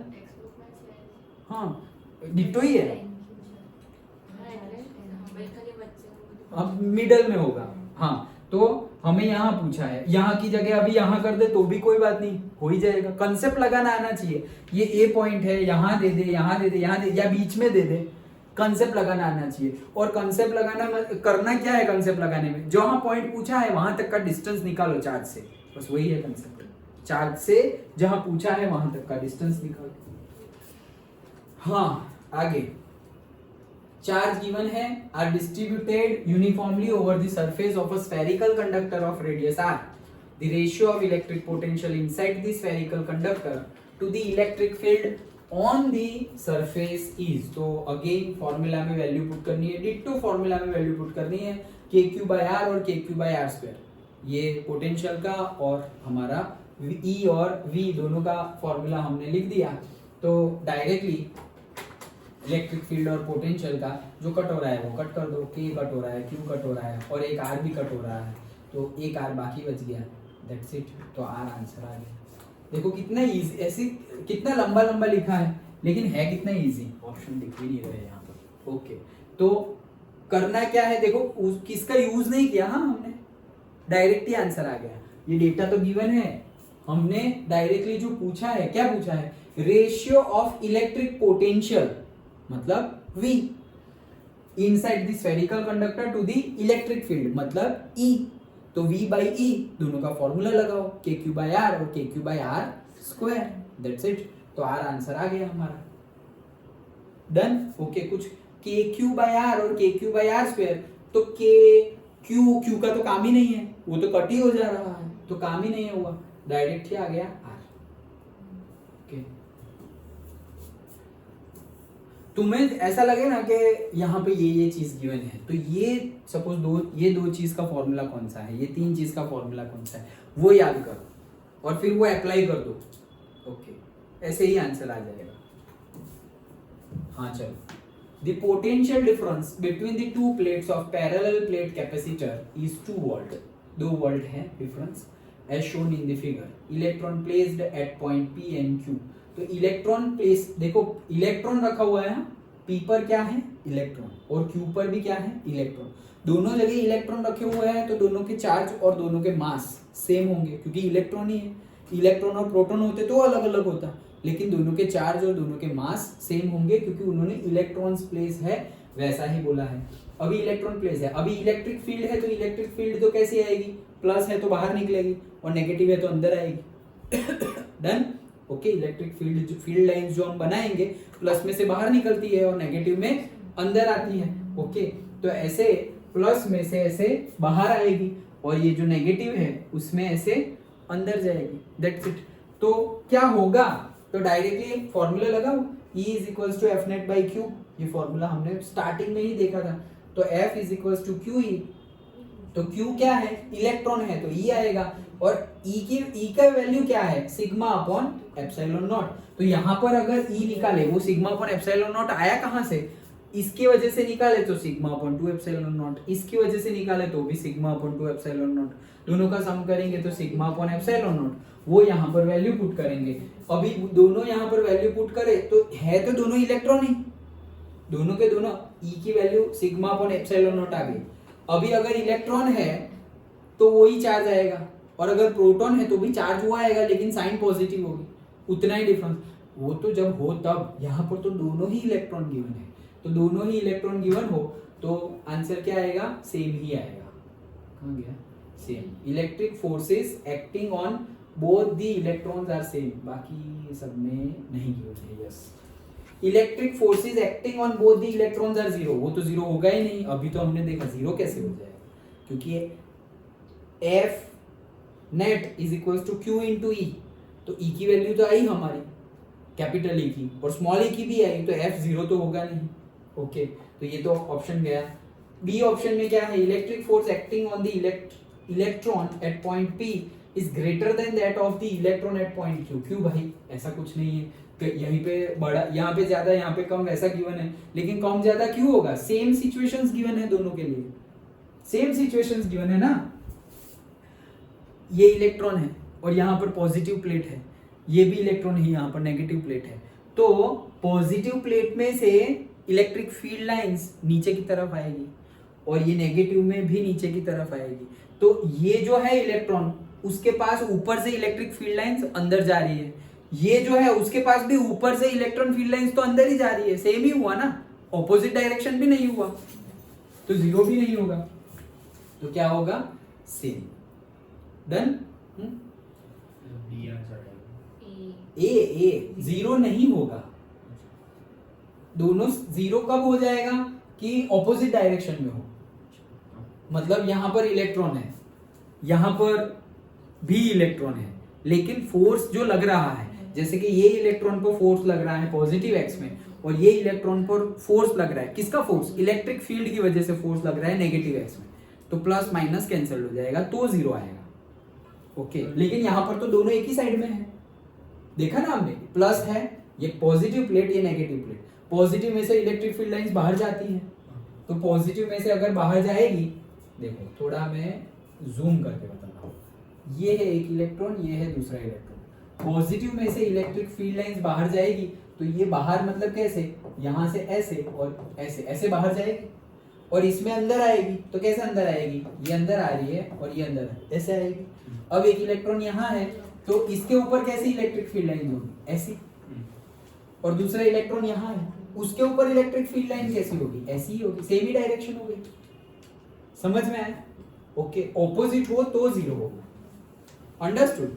वैसे देखें तो ये पॉजिटिव चार्ज ऊपर है और नहीं, पॉजिटिव चार्ज नहीं, प्लेट पॉजिटिव, लेकिन उसके ऊपर होंगे तो पॉजिटिव चार्ज नहीं होगा, तो नहीं उस, हाँ यस यस, हाँ, तो उसका क्या, इलेक्ट्रॉन्स को उससे अट्रैक्ट नहीं होगा। इलेक्ट्रॉन नहीं, वो हम डायरेक्ट, इलेक्ट्रॉन अट्रैक्ट तो होगा, लेकिन हम तो इलेक्ट्रिक फील्ड लाइंस के रिस्पेक्ट में देख रहे हैं ना, क्योंकि वैसे तो यहाँ पर सारे के सारे नेगेटिव है, तो फिर ये इसको रिपेल करना चाहिए, ये इसको रिपेल करना चाहिए, क्योंकि ये इलेक्ट्रॉन ही है, और ये इसको अट्रैक्ट करना चाहिए। लेकिन हम तो कैपेसिटर में क्या देखते हैं, पॉजिटिव टू नेगेटिव जा रहा है इलेक्ट्रिक फील्ड लाइंस, उसके रिस्पेक्ट में ही करेंगे। प्लेट पर कौन सा चार्ज है उसके रिस्पेक्ट में तो हम करते ही नहीं है। अगर चार्ज प्लेट पर ढूंढना हो तो हम वो फंडा लगाते हैं। डन? ओके, हाँ चलो। The drift velocity of an electron is Vd in a conductor of area of cross section A and carries a current I. Now the area of cross section and the current flowing through the conductor are double. Then new drift velocity formula, Vd वाला formula directly लगाओ, I is equals to Vd ENA, तो Vd is equals to I divided by ENA, और अब तुम्हारा current double हो गया है, तो करंट डबल हो गया 2I EN twice A, area भी डबल। ओके, तो सिंपली Vd 2 कट हो जाएगा, तो वही आएगा, सेम ही रहेगा, ऊपर भी डबल नीचे भी डबल कट हो जाएगा, सेम ही रहेगा। तो फॉर्मूला में वैल्यू पुट करनी है, ये भी डिट्टो। देखो मोस्टली सारे मतलब जिसमें फॉर्मूला बेस है उसमें डायरेक्टली फॉर्मूला यूज किया हुआ है, फॉर्मूला में वैल्यू पुट की है। जो फॉर्मूला बेस नहीं है वो डिट्टो बुक में से उठाया हुआ है। अभी चेंजेस क्या क्या है, जो फॉर्मूला बेस है उसमें यूनिट के चेंजेस हैं, और जो बुक में से डायरेक्ट उठाया है उसमें अगर यूनिट आ रहा है तो उसमें चेंजेस है, यूनिट नहीं आ रहा है तो डिट्टो सेंटेंस उठा लिया है। ओके, यही चेंजेस है, अदरवाइज रिपीट ही हो रहा है सब। हाँ, फिगर देख के ये लगेगा हमें कि ये कहाँ से पूछ लिया। अब देखो विस्टन ब्रिज तो हमारे सिलेबस में है, विस्टर्न ब्रिज हमारे सिलेबस में है, लेकिन विस्टर्न ब्रिज में साथ में पैरेलल में रेजिस्टेंस गिवन है, सीरीज में रेजिस्टेंस गिवन है, वैसे न्यूमेरिकल हमारे सिलेबस में नहीं है। तो पूछना नहीं चाहिए, लेकिन दे थॉट कि भाई हाँ बच्चे बड़े हो गए हैं तो इतना तो कर ही लेंगे, तो कर लेंगे। एक्चुअल में ज्यादा कुछ टफ भी नहीं है। ओके, ज्यादा टफ भी नहीं है। क्यों? क्योंकि ये पैरेलल है। अभी पैरेलल का इक्विवेलेंट ढूंढना तो हमें आता ही है, वो इक्विवेलेंट ढूंढ लो, हो गया काम। लेकिन सिलेबस में ऐसे न्यूमेरिकल है नहीं, लेकिन तुम कर सकते हो, सही बात है। इसको पैरेलल ढूंढ लो, इक्विवेलेंट ढूंढ लो। तो रेजिस्टेंस में इक्विवेलेंट में क्या होता है, 1/r is equal to 1/r1 plus 1/r2। तो ये गिवन है कि रेजिस्टेंस ब्रिज है, वो तो देखने से नहीं पता चल रहा है। ये हमारा गैल्वेनोमीटर है, ये 15 है, ये 10 है। As shown in the figure the balance condition of western bridge is blank. लिखा हुआ भी है, वैसे तो लिखा हुआ भी है, फिगर से ही पता चल जाएगा ना हमें। तो गैल्वेनोमीटर गिवन है, हाँ डायरेक्टली पता नहीं चलेगा, सिर्फ फिगर से ये रेजिस्टेंस लिखे हुए और एक अगर अननोन हो तो पता नहीं चलेगा कि बैलेंस है या अनबैलेंस्ड है। वो हमें देखकर नहीं पता चले शायद कि ये वेस्टर्न ब्रिज बैलेंस है या अनबैलेंस है, वो शायद पता ना चले, लेकिन वेस्टर्न ब्रिज है वो तो देख के ही पता चल जाएगा। और उन्होंने यहाँ पे बोल दिया है बैलेंस्ड कंडीशन। बैलेंस कंडीशन मतलब इसको तो निग्लेक्ट ही कर दो, बीच वाली। जब भी बैलेंस होता है वेस्टर्न ब्रिज तो हम इसको निग्लेक्ट कर देते हैं, याद है ना। तो बीच वाला मतलब निग्लेक्ट क्यों करते हैं, क्योंकि ये पॉइंट पर और ये पॉइंट पर पोटेंशियल सेम हो जाते हैं। तो पोटेंशियल सेम होंगे तो करंट अंदर से पास ही नहीं होगा, पोटेंशियल का डिफरेंस होगा तो करंट पास होता है ना। यहाँ पर ज्यादा पोटेंशियल, यहाँ पर कम पोटेंशियल, तो ज्यादा से कम की तरफ करंट पास होगा। दोनों पॉइंट पर अगर पोटेंशियल सेम हो गए तो करंट पास ही नहीं होगा। और अगर करंट पास ही नहीं होगा तो यहाँ पर कुछ जरूरत ही नहीं है, हटाओ उसको। करंट ही पास नहीं होने वाला तो वायर रख के क्या फायदा। अगर ऐसा समझो कि यहाँ पे वो वायर है उसमें से करंट ही पास नहीं हो रहा तो उसका मीनिंग क्या है, हटाओ, फेंको उसको। Done, okay. तो यहाँ पर इसका इक्विवेलेंट ढूंढो और फिर बैलेंस कंडीशन में वेस्टर्न ब्रिज वाला फॉर्मूला लगाओ, this by this is equals to this by this, answer आ जाएगा। ओके, पहले तो इक्विवेलेंट ढूंढा, ये आया इक्विवेलेंट, इक्विवेलेंट ढूंढे ना कैसे, इक्विवेलेंट ढूंढे हम 1/r equivalent is equals to 1/r1 plus 1/r2। तो 1/r1 की जगह क्या है, r है तो r, प्लस 1/r2 की जगह क्या है, r/n है तो r/n। तो ये हो जाएगा 1/r, ये n ऊपर जाएगा तो n/r, तो n/r है तो ये क्या हो गया n + 1 डिवाइडेड बाय r। लेकिन ये तो 1/r इक्विवेलेंट है तो r इक्विवेलेंट क्या हो जाएगा, r इक्विवेलेंट इसका उल्टा हो जाएगा, r/n+1। तो ये आया ना r/n+1। डन, तो r इक्विवेलेंट तो बस ये तो हो गया। ये दोनों को हटा के सिर्फ एक r इक्विवेलेंट लगा दो और फिर वेस्टर्न ब्रिज बैलेंस है तो डायरेक्टली ही तुम्हें कर देना है क्या, 15 divided by r is equals to 10 divided by यहाँ पर जो तुम्हारा आंसर आया है वो क्या, मतलब वेरिएबल मतलब अननोन। अच्छा हाँ, तो दो हो जाएंगे r और n, यस दो हो जाएंगे। लेकिन हमें तो जो भी पूछा हो, जैसे कि यहाँ पर क्या पूछा है देखो, ये आ गया हमारा 15/r, कुछ तो गिवन होगा ना यहाँ पर, इतना तो समझ में आ गया। r इक्विवेलेंट ये आया, ठीक है।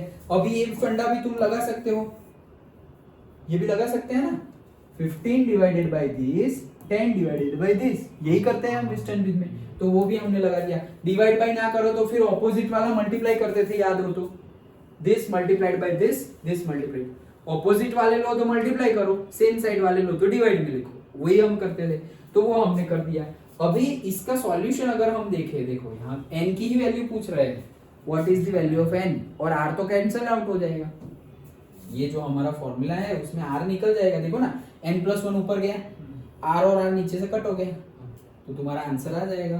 गिन के देख लो, जैसे कि ये है हमारा, ये हो जाएगा 15/r, ये n+1 ऊपर गया 10 n+1 divide by r, r cut हो गया 15/10 इज इक्वल्स टू n+1।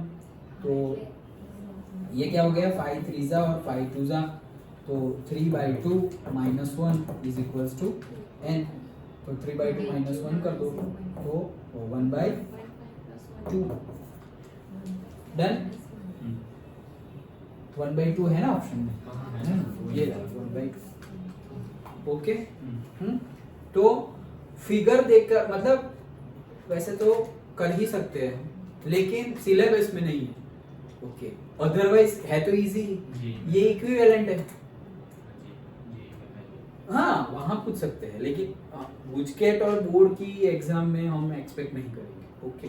क्योंकि वो जो करिकुलम देते हैं उसमें सिलेबस होता है लिखा हुआ क्या क्या कंसेप्ट होंगे, और उसमें बोला है ओनली इंट्रोडक्शन, ओनली एप्लीकेशन ऐसे लिख कर देते हैं, ओनली से uses and working principle, no numericals. तो उसके न्यूमेरिकल नहीं करने हैं, सिर्फ वर्किंग प्रिंसिपल तक ही जाना है, like that nuclear chain reaction, और उसमें हम कंसेप्ट तक ही गए हैं, न्यूमेरिकल कहाँ किए उसके, ओके।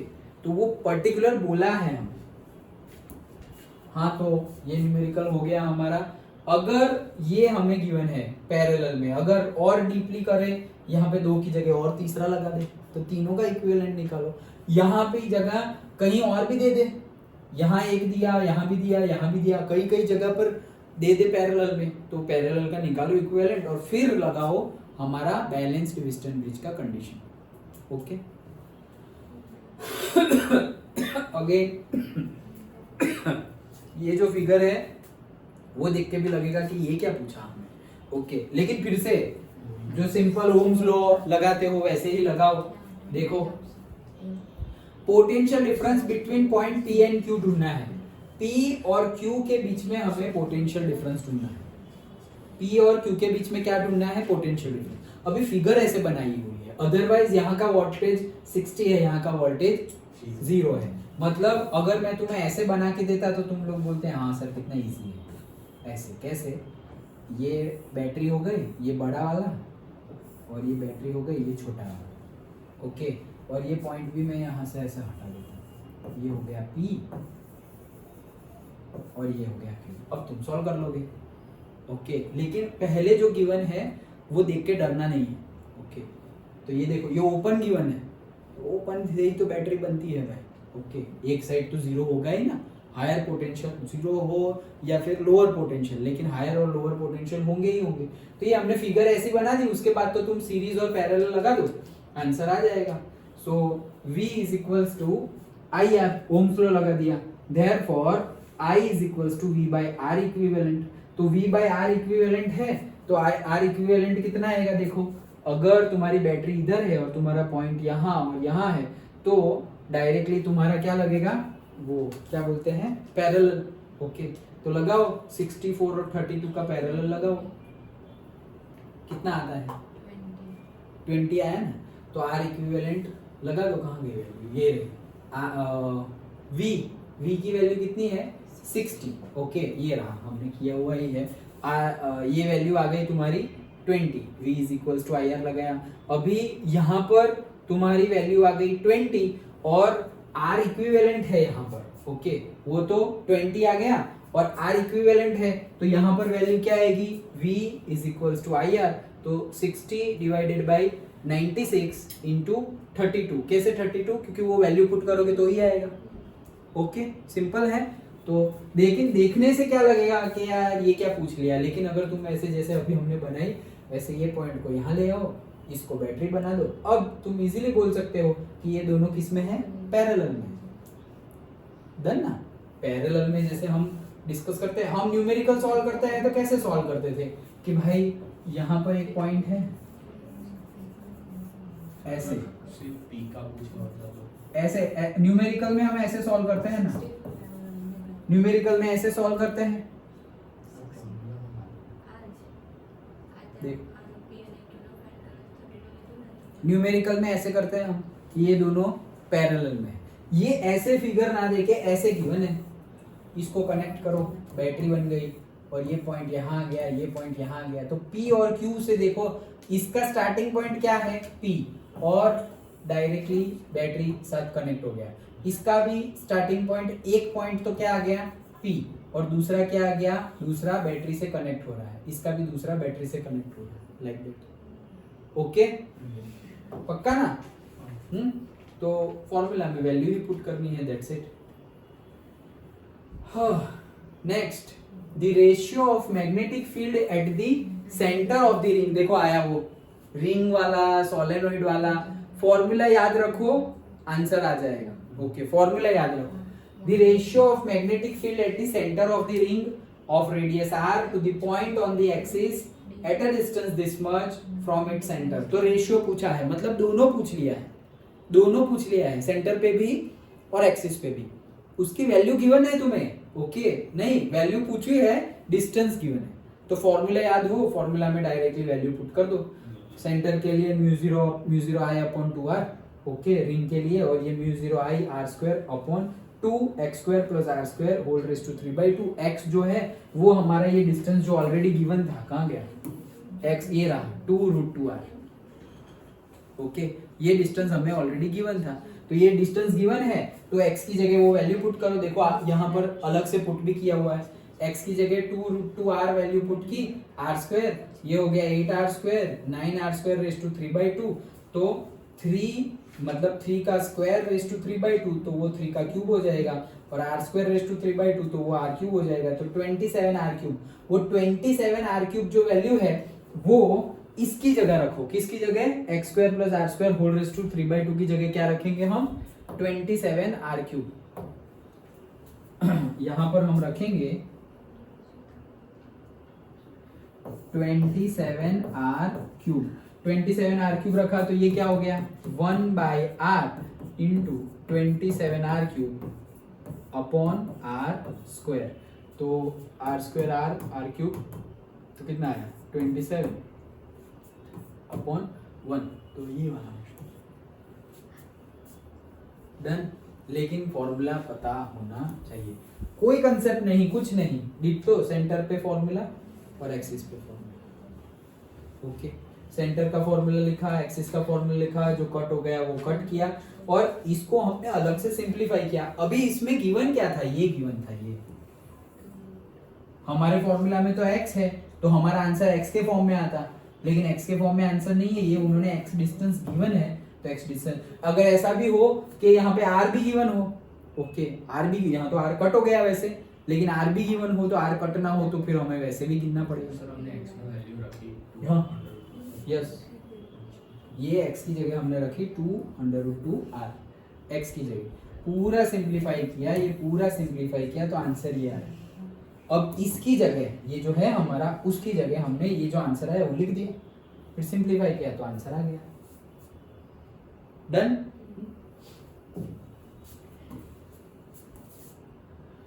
हाँ, फिर से एक डायमेंशनल एनालिसिस पूछा जाता है, बुक का है, देखो मैंने पूछा, कल ही बताया था कि जो बहुत इजी है वो नहीं पूछते, बुक में जो नए नए अभी गिवन है, जो तुमने 11th में नहीं पढ़े थे वो पूछते हैं। तो करंट सेंसिटिविटी का पूछा हुआ है, बुक में ऑलरेडी गिवन है, फॉर्मूला के साथ 5/I that is radian divided by ampere, तो रेडियन का तो कुछ होता नहीं है, दैट इज 0.000, और एम्पियर का 1 होता है, मतलब A इनवर्स, तो तुम्हारा आंसर आएगा that is A inverse is the answer, okay. लेकिन उसके लिए हमारा फॉर्मूला याद होना चाहिए करंट सेंसिटिविटी का, ओके। डिवाइड में एम्पियर है, उतना याद हो तो भी A इनवर्स लिख दोगे, okay, so that's it. Otherwise दो ही ऑप्शन है, एक ये और एक ये, जिसमें A इनवर्स है, ओके, लेकिन ये भी ऊपर का तो पूरा 0 ही आता है। एक MLT तो आता ही है, डायमेंशन एनालिसिस, लेकिन अभी जो 12th में तुमने नया नया पढ़ा हुआ है, जिसके यूनिट्स आए हैं, वो सबके यूनिट्स और डायमेंशनल्स याद रखना, ओके, उसके बेस पे ही होगा, बहुत इजी वाला नहीं पूछ लेंगे कि भाई टॉर्क का क्या होता है और मोमेंटम का क्या होता है, वो सब नहीं पूछेंगे। जो नहीं पढ़े थे तुम 12th में, वो जो आया है अभी उसका ही पूछेंगे। देखो दी हॉरिजॉन्टल कंपोनेंट ऑफ द, ये डिट्टो न्यूमेरिकल है, हाँ, टेक्स्ट बुक का न्यूमेरिकल हमने डिस्कस किया था, ऐसा ही कुछ 3 नंबर या ऐसा कुछ था, 9 व्हाटएवर। तो the horizontal component of the earth magnetic field at a certain plate is this much, the direction of the field is from geographic south to geographic north, a very long straight conductor is carrying a steady current of 1 ampere what is the force per unit length when it is placed on a horizontal table and the direction of the current is south to north. तो current की direction भी given है south to north और हमारी magnetic field की भी given है. हाँ यस, चैप्टर 4 थर्ड इल्यूस्ट्रेशन. हाँ वही तो, इल्यूस्ट्रेशन 9 मुझे 3 याद रह गया. ओके सो ये हमारी मैग्नेटिक फील्ड की डायरेक्शन गिवन है. ओके और हमें डायरेक्टली गिवन ही है डायरेक्शन कहां से कहां है, साउथ टू नॉर्थ. तो दोनों की डायरेक्शन सेम हो जाएगी, दोनों की डायरेक्शन सेम हो जाएगी. तो F का फॉर्मूला क्या हो जाएगा, ILB sin थीटा. F का फॉर्मूला हमारा है ILB sin theta, magnetic force का फॉर्मूला ILB sin थीटा.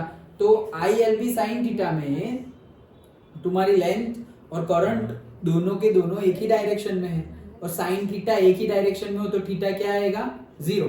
तो sine 0 0, answer 0 0. Yes 0 is the answer. Okay ditto book का क्वेश्चन पूछ लिया, ये भी डिट्टो बुक का ही ग्राफ पूछ लिया है. ओके तो the magnetic field produced by a very long straight conducting wire of radius A carrying the current I is B.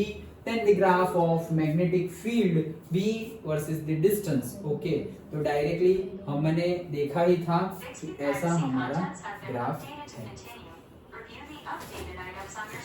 ये क्या फोन आया, बस तो रहने दो. ओके तो ये डिट्टो बुक में से ही है. ओके ग्राफ मैंने बोला था टेबल और ग्राफ कहना क्या चाहते हैं वो भी पूछ. ये तो इजी हो गया, डायरेक्टली ग्राफ ड्रॉ कर दिया. नहीं तो ग्राफ में कहना क्या चाह रहे हैं कि मतलब बोलेंगे कि भाई पहले बी आर इंक्रीज करने से बी इंक्रीज हो रहा है, उसके बाद डिक्रीज हो रहा है, वैसे वर्डिंग्स में ऑप्शंस लिखे हुए होंगे. ओके वो मेनली पूछे जाते हैं. और थोड़ा इजी करना हो तो ऐसा पूछा जाता है, डायरेक्टली ग्राफ दे देंगे, बताओ सही वाला ग्राफ कौन सा है. ऐसा कम पूछा जाता है, वर्डिंग्स वाला ज्यादा पूछा जाता है. लेकिन तुम्हें ग्राफ भी याद हो तो वर्डिंग वाला तुम टिक कर सकते हो. अच्छा नेक्स्ट फिर से बुक का डिक्टो. A paramagnetic substance is placed in a non uniform magnetic field, then to move from a region of weak magnetic field to strong magnetic field. Okay मतलब कि पैरामैग्नेटिक है इसीलिए वीक से. Okay a paramagnetic substance is placed in a non uniform magnetic field, then to move from a region of weak magnetic field to strong magnetic. Weak से strong में है इसीलिए, और पैरामैग्नेटिक गिवन है इसीलिए ये आंसर आएगा. अदरवाइज परफॉर्म कंटिन्यूअस रोटेशन नहीं आएगा, बाकी सब कुछ गलत ही है. ओके तो बुक में से डिट्टो. हाँ देन ये वाला भी कंसेप्ट अगर हम समझे थे डायरेक्टली, वो डायरेक्शन वाला स्क्रू रूल लगा के, ओके तो इजीली आंसर कर दोगे. As shown in the figure, two identical conducting rings of radius R placed in the magnetic field. दोनों को मैग्नेटिक फील्ड में रखा है, इसमें अंदर है, इसमें बाहर है, डॉट है, इसमें क्रॉस है. Okay in a figure A magnetic field increases at the rate. Magnetic field यहाँ पर इंक्रीज हो रही है. Okay this much. And figure B decreasing, इसमें डिक्रीज हो रही है. मतलब कहने का मीनिंग क्या है, अंदर जा रही है तो इंक्रीज हो रही है, और बी में डिक्रीज हो रही है मतलब ये डॉट है ना तो बाहर जा रही है. तो अंदर और बाहर इंक्रीज और डिक्रीज गिवन है. The direction of the current, the direction of the current in the ring A and ring B when observe from the top. तो टॉप से अगर हम ऑब्जर्व करें तो डायरेक्शन कहां पर होगी. ओके तो यहां पर अंदर जा रही है, यहां पर क्या हो रहा है, अंदर जा रहा है. लेंस लो लगा है तो इसकी वजह से करंट प्रोड्यूस होगा, उसका ऑपोज करेगा तो वो बढ़ेगा, तो बढ़ने नहीं देना तो बाहर जाएगी. ओके तो बाहर जाएगी तो बाहर के लिए क्या आएगी, एंटी क्लॉकवाइज आएगी. बाहर जाने के लिए ये बाहर जा रही है, अंगूठा बाहर जा रहा है, तो ये डायरेक्शन कौन सी हो गई, एंटी क्लॉकवाइज. अच्छा इसमें तो एंटी क्लॉकवाइज आ गया, और इसमें तो ऑलरेडी बाहर ही जा रही है और कम ही हो रहा है, तो हमें कम करना ही नहीं है, तो वो तो एंटी क्लॉकवाइज ही है. ओके तो दोनों के दोनों एंटी क्लॉकवाइज बी. कंसेप्ट ही लगाना है सिर्फ. ओके हाँ that's it. Then a pair of adjacent coils has a mutual inductance of 2 Henry if the current in one coil changes from 0 to 30 ampere in 0.15 second, what will be the change of flux linkage with the other coil? Formula में value put करो, 5 is equals to mi, that is equals to directly will give you answer. देखो कितना easy है actually में, लेकिन formula याद हो तो, नहीं तो नहीं. ओके तो म्यूचुअल इंडक्टेंस का फॉर्मूला हमने डिस्कस किया था, phi is equals to mi. m का फॉर्मूला हम ऐसे लिखते थे phi डिवाइड बाय i, वैसे भी लिख सकते हैं ना, m is equals to phi by i. Okay तो phi by i बोलो या फिर phi is equals to mi बोलो, दोनों सेम ही है, फॉर्मूला में वैल्यू पुट करनी है. हाँ नेक्स्ट यहाँ पे थोड़ा सा लॉजिक लगाना पड़ेगा. In an AC generator induced EMF 0 and time भी 0, देन इट्स वैल्यू. तो दोनों के दोनों 0 है, तो एसी जनरेटर में इंड्यूस्ड ईएमएफ भी 0 है, टाइम भी 0 है. ओके कब मैक्सिमम और कब मिनिमम होगा, कौन से एंगल पर, वो पूछा है. तो हमें पोटेंशियल की अगर बात करें, इंड्यूस्ड ईएमएफ 0 है और पोटेंशियल की अगर हम बात करें तो फॉर्मूला हमें पता होना चाहिए, Im sin ओमेगा टी, ये हमें पता है. अभी साइन ओमेगा टी की मैक्सिमम वैल्यू क्या होती है, साइन हो या कॉस हो, मैक्सिमम वैल्यू 1 होती है, π/2 मतलब 1 होती है मैक्सिमम वैल्यू. तो मान लो कि ये वैल्यू 1 है, ओके तभी ये मैक्सिमम हो पाएगा. अगर ये वैल्यू मिनिमम 0 लेंगे तो 0 हो जाएगा. तो 0 वाला नहीं होना चाहिए और मैक्सिमम वाला होना चाहिए. तो सबसे पहले तो मैक्सिमम वाले 2 ऑप्शन है. अच्छा फिर दोनों ऑप्शन पुट करके देखो, एक ऑप्शन में है π/2 ओमेगा, तो t की जगह π/2 ओमेगा, क्या π/2 ओमेगा, 2π/ओमेगा, 2π/ओमेगा रखो, ये वाला ऑप्शन रखो. 2π/ओमेगा, omega omega cut, sin 2π, sin 2π तो sin 0 जितना ही होता है और sin 0 0 होता है, आंसर 0 आ गया. 0 तो नहीं, हमें तो मैक्सिमम लाना है ना. ओके फिर π/2 omega, π/2 omega, omega omega omega cut, तो π/2 आ गया, π/2 मतलब 1. तो ये आंसर सही है, बाकी के तो रॉन्ग ही है. वैल्यू पुट करके चेक करना पड़ेगा. ओके अभी देखो यही क्वेश्चन को चेंज कर दे तो कैसे करेंगे. ये ये हमें जो गिवन है, हमारा आंसर आया ना π/2 ओमेगा. तो अगर तुम्हें और क्या बोले चेंज करके पूछना है तो ऐसा पूछ सकते हैं, जैसे कि π/2 ओमेगा तुम्हारा सही आंसर है, plus 2π, that is equals to 2 to the 4 pi plus 2 to the 4 pi omega upon में 2 ओमेगा, like that. ओके ये π/2 ओमेगा है और दूसरा हमने 2π ऐड कर दिया, तो ये 2 ओमेगा यहाँ गया, तो pi plus 2 to the 4 pi omega divide by 2 omega. अब ये गिवन है तुम्हें सपोज. ओके तुम्हें क्या गिवन है, दिस मच गिवन है, मतलब ऑप्शन में ऐसा गिवन है. ये सही नहीं, ये है ही नहीं, ऐसा समझो, ये तुम्हारे ऑप्शन में नहीं है और ये ऑप्शन में है. ओके तो ये आएगा आंसर, लेकिन वो चेक करना आना चाहिए हमें कि कैसे ये ऑप्शन में आएगा. तो अगेन ये वैल्यू पुट करेंगे, क्योंकि 2π ऐड करोगे तो वापस वही वैल्यू हो जाएगी ना.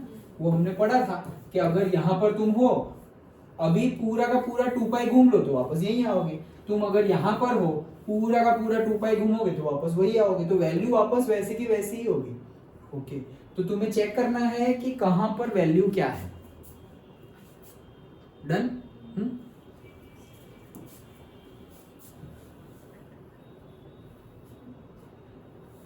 देखो ये तो बहुत इजी है. What is the approximate percentage value of maximum voltage to its RMS value in RLC circuit. Okay maximum value पूछी है तो हमें पता ही है वीआरएमएस जो होता है वो कैसे आता है, मैक्सिमम होता है उसको डिवाइड करके आता है √2 से. ओके तो वही फॉर्मूला लगा दो तो आ जाएगा. वीआरएमएस हो आईआरएमएस हो सेम ही फॉर्मूला है, तो वो फॉर्मूला लगा दो. VRMS is equals to VM upon √2, मतलब कि वीएम हो जाएगा √2 वीआरएमएस. √2 की वैल्यू है 1.41 और परसेंटेज में हो जाएगा 141. यस ओके तो ये तो सिंपल है, लेकिन ये पढ़ के ये क्या पूछ लिया ऐसा नहीं.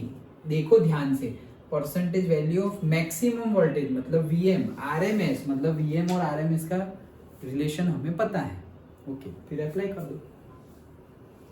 इसकी जगह करंट का भी पूछ सकते हैं तो भी यही आएगा. Next, in which of the following AC circuit we get the value of power factor 1 at resonance condition, याद करो। तो डायरेक्टली हमारा क्या हो जाएगा 1। ओके, क्यों? क्योंकि XL is equals to X ही होता है, XL is equals to X ही होता है। और फिर हमने लिखा था कि यहाँ पर ओमेगा एल और यहाँ पर 1/ओमेगा सी, और फिर ओमेगा की वैल्यू निकाली थी 1/√LC। ओके, वही चीज़ है यहाँ पर। तो वहाँ पे cos phi 1 होता है, पावर फैक्टर मतलब cos phi, that's it, done. Simple है, ये तो डायरेक्ट क्वेश्चन है। The output voltage of a step down transformer is measured this much when connected to what? Again, छोड़ो ये सब, क्या है स्टेप डाउन और ये सब। वोल्टेज गिवन है, पावर गिवन है, करंट पूछा है, दैट्स इट। वोल्टेज गिवन है, पावर गिवन है, करंट पूछा है, और कौन सा करंट पूछा है? पीक करंट पूछा है। तो पहले जो तुम्हें करंट मिल, क्या क्या क्या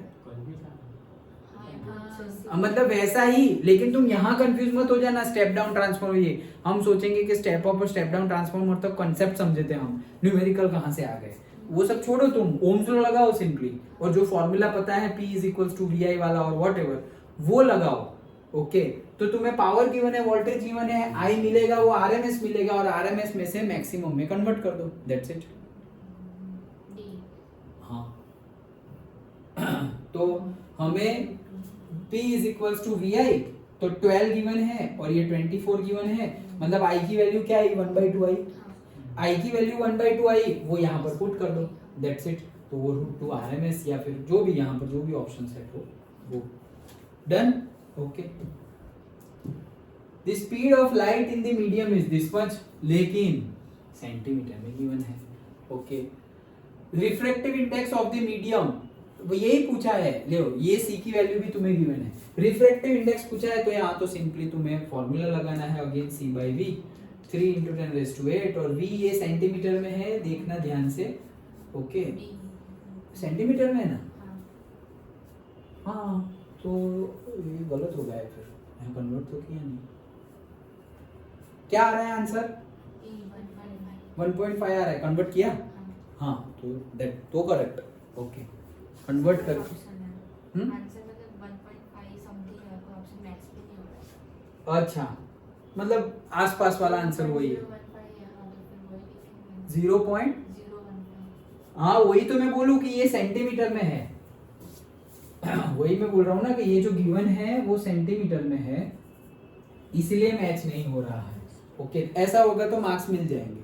हमें तो सिंपली फॉर्मूला लिख देना है 3 × 10⁸ मीटर पर सेकेंड, और ये हमें गिवन है 200 × 10⁸ सेंटीमीटर। सेंटीमीटर का मीटर में कन्वर्जन 10⁻², तो ये -2 करेंगे तो ये 6 हो जाएगा, ये 6 हो गया, तो 6 हो गया, और ये 2 तो 10⁸ हो गया, 3/2 10, तो 1.5 ही आ रहा है ना, क्योंकि ये दो जीरो है, वो 2 0 और 6 8 हो गया, तो ये गया 3/2 1.5, तो 1.5 इसका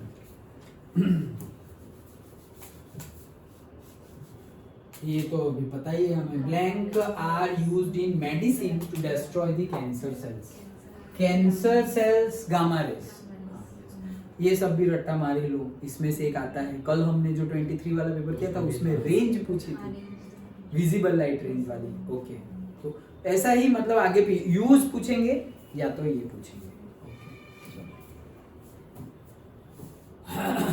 what is the power of combination of convex lens? Combination करना है convex lens and concave lens of equal focal length, दोनों की। देखो कॉम्बिनेशन लेंस बनाना है, इजी है, लेकिन तुम्हें अप्लाई करना लॉजिक इजी ही है। दोनों की फोकल लेंथ सेम है 25 सेंटीमीटर, कॉनकेव है उसके लिए माइनस लेते हैं हम, याद है ना, और कॉन्वेक्स के लिए प्लस लेते हैं। दोनों की वैल्यू पुट करो, आंसर आ जाएगा। तो देखो कॉनकेव के लिए नेगेटिव, कॉन्वेक्स के लिए पॉजिटिव, इक्विवेलेंट निकाला f1 + f2 1/-25 + 1/25, तो आंसर आ गया 0। 1/ इक्विवेलेंट 0 आया है, मतलब इक्विवेलेंट आ गया इनफाइनाइट, तो इनफाइनाइट आंसर, और नहीं इनफाइनाइट कहाँ से आंसर, देखा इनफाइनाइट भी है अंदर। ओके, तो इनफाइनाइट मत टिक कर देना, ये तो f आया है इनफाइनाइट। ओके, फोकल लेंथ आई है, दोनों का कंबाइंड जो लेंस हमने बनाया उसकी फोकल लेंथ आई है इनफाइनाइट। भाई पावर तो है 1/f, तो 1/∞ क्या होता है 0। तो आंसर इज 0। देखो ये भाई साहब ने भी इनफाइनाइट किया है, तो इतना करके हम इनफाइनाइट टिक कर देंगे तो गलत हो जाएगा। हमें तो पावर पूछा है, what is the power, focal length नहीं पूछी है। फोकल लेंथ तो कॉम्बिनेशन की फाइंड करनी पड़ेगी पावर के लिए, ओके। और दोनों की सेम गिवन है 25, लेकिन साइन के साथ लेना, तो कॉनकेव की नेगेटिव और कॉन्वेक्स की पॉजिटिव, तो वो 0 आ गया। वो 0 आया तो इक्विवेलेंट एफ फोकल लेंथ दोनों की आ गई इनफाइनाइट, वो वैल्यू पुट की तो 1/∞ 0, तो आ गया आंसर 0। तो 7 में से 5 में 0 आंसर आता है, वो 5 वाला ही है।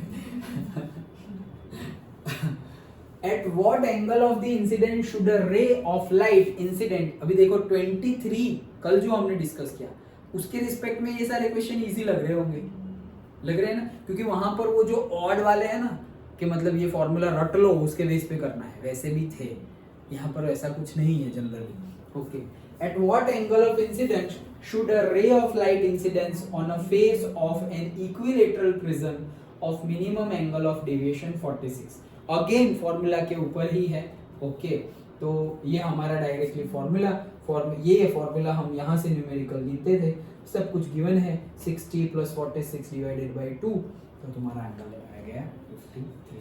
तो सिंपली ये कहाँ से लिखा था हमने, वो पूरा बनाया था याद है ना, इंसिडेंस वाला प्रिज्म वाला, तो वहां से ये हमने पूरा का पूरा फॉर्मूला बनाया था कि जो दोनों का एंगल जो होता है वो सेम होता है, उससे ये फॉर्मूला बनाया। और डेरिवेशन न्यूमेरिकल में जो यूज कर रहे हैं वो ये कर रहे हैं, लेकिन ये ऐसे डिराइव किया था हमने पूरा का पूरा, फॉर्मूला में वैल्यू पुट करो आंसर आ जाता है।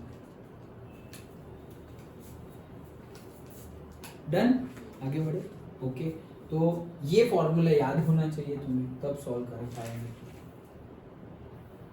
हाँ, if the tube length of compound microscope increases then the magnification, again formula के ऊपर है, okay, m is equals to LV/FOFE, last concept last, okay. उसमें डायरेक्टली फॉर्मूला, ये हमने डेरिवेशन बहुत इंपॉर्टेंट है मैंने बताया था, ओके। तो ये याद रखा हुआ हो डेरिवेशन, तो फॉर्मूला भी हमारे याद रह जाएगा, तो काम का है। अब यहाँ से हम देख सकते हैं L और M डायरेक्टली प्रोपोर्शनल है, इनवर्सली प्रोपोर्शनल हो तो रिवर्स, इंक्रीज हो तो डिक्रीज और डिक्रीज हो तो इंक्रीज, और डायरेक्टली प्रोपोर्शनल हो तो दोनों के दोनों इंक्रीज। यहाँ पर इंक्रीज है और डायरेक्टली प्रोपोर्शनल है तो इंक्रीज ही आएगा, ओके। किसी का भी पूछ ले, एफओ का फोकल लेंथ, ऑब्जेक्टिव वाला फोकल लेंथ, आईपीस, किसी के भी बीच में रिलेशन पूछ ले, इंक्रीज, यही सेम ऑप्शन रखकर किसी का भी रिलेशन पूछ ले, जो दो का पूछे वो देख लो, डायरेक्टली प्रोपोर्शनल है और उसने बोला है इंक्रीज तो इसका भी इंक्रीज, इनवर्सली प्रोपोर्शनल है उसने बोला है इंक्रीज तो इसका आएगा डिक्रीज, उसने बोला है डिक्रीज इसका आएगा इंक्रीज। फॉर्मूला पता हो तो ऐसे, हाँ वो भी है। एक क्वेश्चन ऐसा आता ही है, कैसा, फॉर्मूला तुम्हें पता हो तो increase decrease, may increase may decrease, first increase then decrease, वैसे सब ऑप्शन रख देंगे। करना कि कल भी एक था ऐसा ही, ओके। डायरेक्टली तुम्हें चेक करना है, ओके, कि ये बढ़ रहा है, जैसे कि वो वाला क्वेश्चन डी ब्रॉगली वेवलेंथ वाला, ओके। तो वहां पर भी वही फंडा लगा हमने, एम और लैम्बडा इनवर्सली प्रोपोर्शनल थे, तो इनवर्सली प्रोपोर्शनल हो इंक्रीज हो रहा है, डिक्रीज डिक्रीज हो रहा है इंक्रीज, डायरेक्टली प्रोपोर्शनल हो दोनों इंक्रीज दोनों डिक्रीज, ऐसा क्वेश्चन आएगा ही एक। वो क्वेश्चन में सिर्फ और सिर्फ हमें फॉर्मूला याद होना चाहिए, और जो दो प्रॉपर्टी की बात कर रहे हैं वो दो प्रॉपर्टी डायरेक्टली प्रोपोर्शनल है या इनवर्सली प्रोपोर्शनल है वो चेक कर लो, ओके। उसके बेस पे आंसर मिल जाएगा। Then two waves of same intensity, ये भी हमने डिराइव किया था डायरेक्टली, cos स्क्वायर 5/2 वाला पढ़ नहीं रहा हूं मैं, ऑप्शन देख के चलो। To waves of same intensity I0 emitted from two sources having the same phase difference due to the super slit वाला एक्सपेरिमेंट के बाद हमने देखा था वो, due to superposition of two waves the intensity of the resultant wave is directly proportional to, answer आ गया हमारा। हाँ यस, वो भी हमने किया था, यस मालूस लॉ, तो वो I0 का वैल्यू निकाला था हमने, yes, okay. So that's it, वही है cos स्क्वायर 5/2। देखो इसीलिए हाँ एक पॉइंट ऑफ व्यू है कि अगर जहाँ पर जैसे मैं तो पहले बताया भी था और हम तो वैसे डिस्कस भी नहीं कर रहे थे, लेकिन अगर कोई पर्टिकुलर एंट्रेंस एग्जाम की प्रिपरेशन कर रहा है पर्टिकुलरली, ओके, तो वहाँ पर ऐसा होता है मेथडोलॉजी में बता रहा हूँ कि कैसा होता है। टॉपिक हमने पढ़ लिया, जितना डिटेल में हम पढ़ते हैं उतना ही डिटेल में या उससे कम डिटेल में, उससे भी कम या उतना डिटेल में पढ़ लिया, फिर ये सब सॉल्व करते हैं। ओके, तो क्या होता है कि स्टूडेंट को एटलीस्ट एमसीक्यू में कॉन्फिडेंस आ जाता है, लेकिन फिर वो स्टूडेंट को डिस्क्रिप्टिव में थोड़ा बहुत ज़्यादा डिटेल में ना गए हो तो वहाँ पे प्रॉब्लम होता है। लेकिन वापस है कि अभी चलो वो सब बातें तो क्या करनी, हमारा बोर्ड तो खत्म हो गया है। अच्छा चलो, for light diverging from a point source, light है पॉइंट सोर्स से डाइवर्ज हो, पॉइंट सोर्स से डाइवर्ज हो रही है। डिफरेंट सोर्सेज हम देखे थे, लाइट सोर्स, पॉइंट सोर्स, फिर पूरा का पूरा प्लेन वेव फ्रंट। तो ये तो पॉइंट है, तो पॉइंट में तो वो गोला बनता था, spherical. Yes, the wave front is spherical. Plane wave front बनता था, फिर स्फेरिकल बनता था, फिर और कौन सा बनता था? प्लेन वेव फ्रंट बनता था, पॉइंट से तो स्फेरिकल बनता था, पॉइंट से स्फेरिकल बनता था। हाँ, cylindrical, yes correct, cylindrical wave front भी बनता था हमारा। यस, फिर क्यूबॉइडल, क्यूबॉइड वो तो जनरली वो शेप नहीं होगा, लेकिन वैसे वो क्यूबॉइडल गिवन हो तो भी प्लेन जैसा ही बनेगा। ओके, तो वो सब हमने डिस्कस किया, कंसेप्ट बेस है ये तो। देखा, यंग्स डबल स्लिट भी नहीं छोड़ते, solenoid, ring, Young's double slit experiment आते ही है, फॉर्मूला में वैल्यू पुट कर लो। Okay, double slit experiment given है, सब कुछ गिवन होगा, सिर्फ फॉर्मूला में lambda D by D value put कर लो। ओके, सब कुछ गिवन होगा, लेकिन यहाँ ध्यान से देखो, एक mm में है, एक सेंटीमीटर में है, एक मीटर में है, सब कुछ अलग अलग है। तो तुम्हें यूनिट कन्वर्जन पता होना चाहिए, मीटर है, सेंटीमीटर है, मिलीमीटर है, अच्छे से यूनिट कन्वर्जन करके फॉर्मूला में वैल्यू पुट करनी है तो आंसर आ जाएगा। ओके, तो lambda D by D N given है ऑलरेडी हमें। ओके, ये रहा, कहाँ गया? Sixth bright fringe, N given है ऑलरेडी। ओके, ना गिवन हो तो 1 ही है, ना गिवन हो तो 1 ही है, लेकिन गिवन हो तो जो गिवन हो वो लिख लो। तो ब्राइट फ्रिंज गिवन है 6। ओके, लैम्डा की वैल्यू फाइंड करनी है, सारी वैल्यू पुट करो, कन्वर्ट करने के बाद तो आंसर आ जाएगा, जो भी आंसर हो। ओके, इसने तो 600 टिक किया है, वही है आंसर। हाँ, यस, डन। ओके, तो दैट्स इट, ये था लास्ट क्वेश्चन। तो 40 क्वेश्चन हमने डिस्कस किए। इसमें कोई जैसे 23 में एक न्यूमेरिकल था वैसा कोई नहीं है, सारे के सारे सिलेबस पे ही है क्वेश्चन। Okay, done. तो दैट्स इट, ये सारे क्वेश्चन थे। अभी देखो, एटलीस्ट हमने 2 पेपर किए तो भी कॉन्फिडेंस आ रहा है ना कि हाँ ऐसे क्वेश्चन आ रहे हैं, लाइक दैट। ओके, सो ऐसे ही प्रिपरेशन। आज क्या हो गया? वेडनेसडे हुआ या ट्यूसडे हुआ? आज वेडनेसडे हुआ। तो अच्छे से प्रिपरेशन करते रहो, पढ़ते रहो। एटलीस्ट अभी क्या है तुम्हारे हाथ में, जो हो उस पर काम करो, ज़्यादा सोचने में टाइम वेस्ट मत करना। अभी तुम्हारे पास पर्टिकुलरली सपोज ऐसा समझो 3 दिन है, तो 3 दिन में 24 घंटे, उसमें से 3 दिन के 24 घंटे निकाल दो, लेकिन बाकी जो 48 आवर्स है उसको तुम अच्छे से अच्छा कितना यूज कर सकते हो उसके ऊपर ध्यान दो। ओके, कितना अच्छे से यूज कर सकते हो, कितना टाइम का यूज कर सकते हो, कितना टाइम अच्छे से पढ़ सकते हो। हेल्थ भी सही रखनी है, ज्यादा नहीं खाना है, कम नहीं खाना है, डिहाइड्रेशन ना हो जाए, समर चल रहा है, वो सबके साथ साथ अच्छे से सबसे ज्यादा पढ़ाई कैसे हो, सबसे कम ये फोन साइड पर स्क्रीन टाइम कैसे कम हो जाए, वो सब अभी के अभी जो हाथ में है वो करो, गया वो गया, और जो बहुत टाइम के बाद आने वाला है उसका अभी सोचो मत। अभी हाथ में सपोज 3 दिन हाथ में है तो 3 दिन पे ध्यान दो। ओके, इतना कर सकते हैं, जितना कर सकते हैं उतना करो, दैट्स इट। बाकी ज्यादा सोचने में टाइम वेस्ट मत करना। ओके।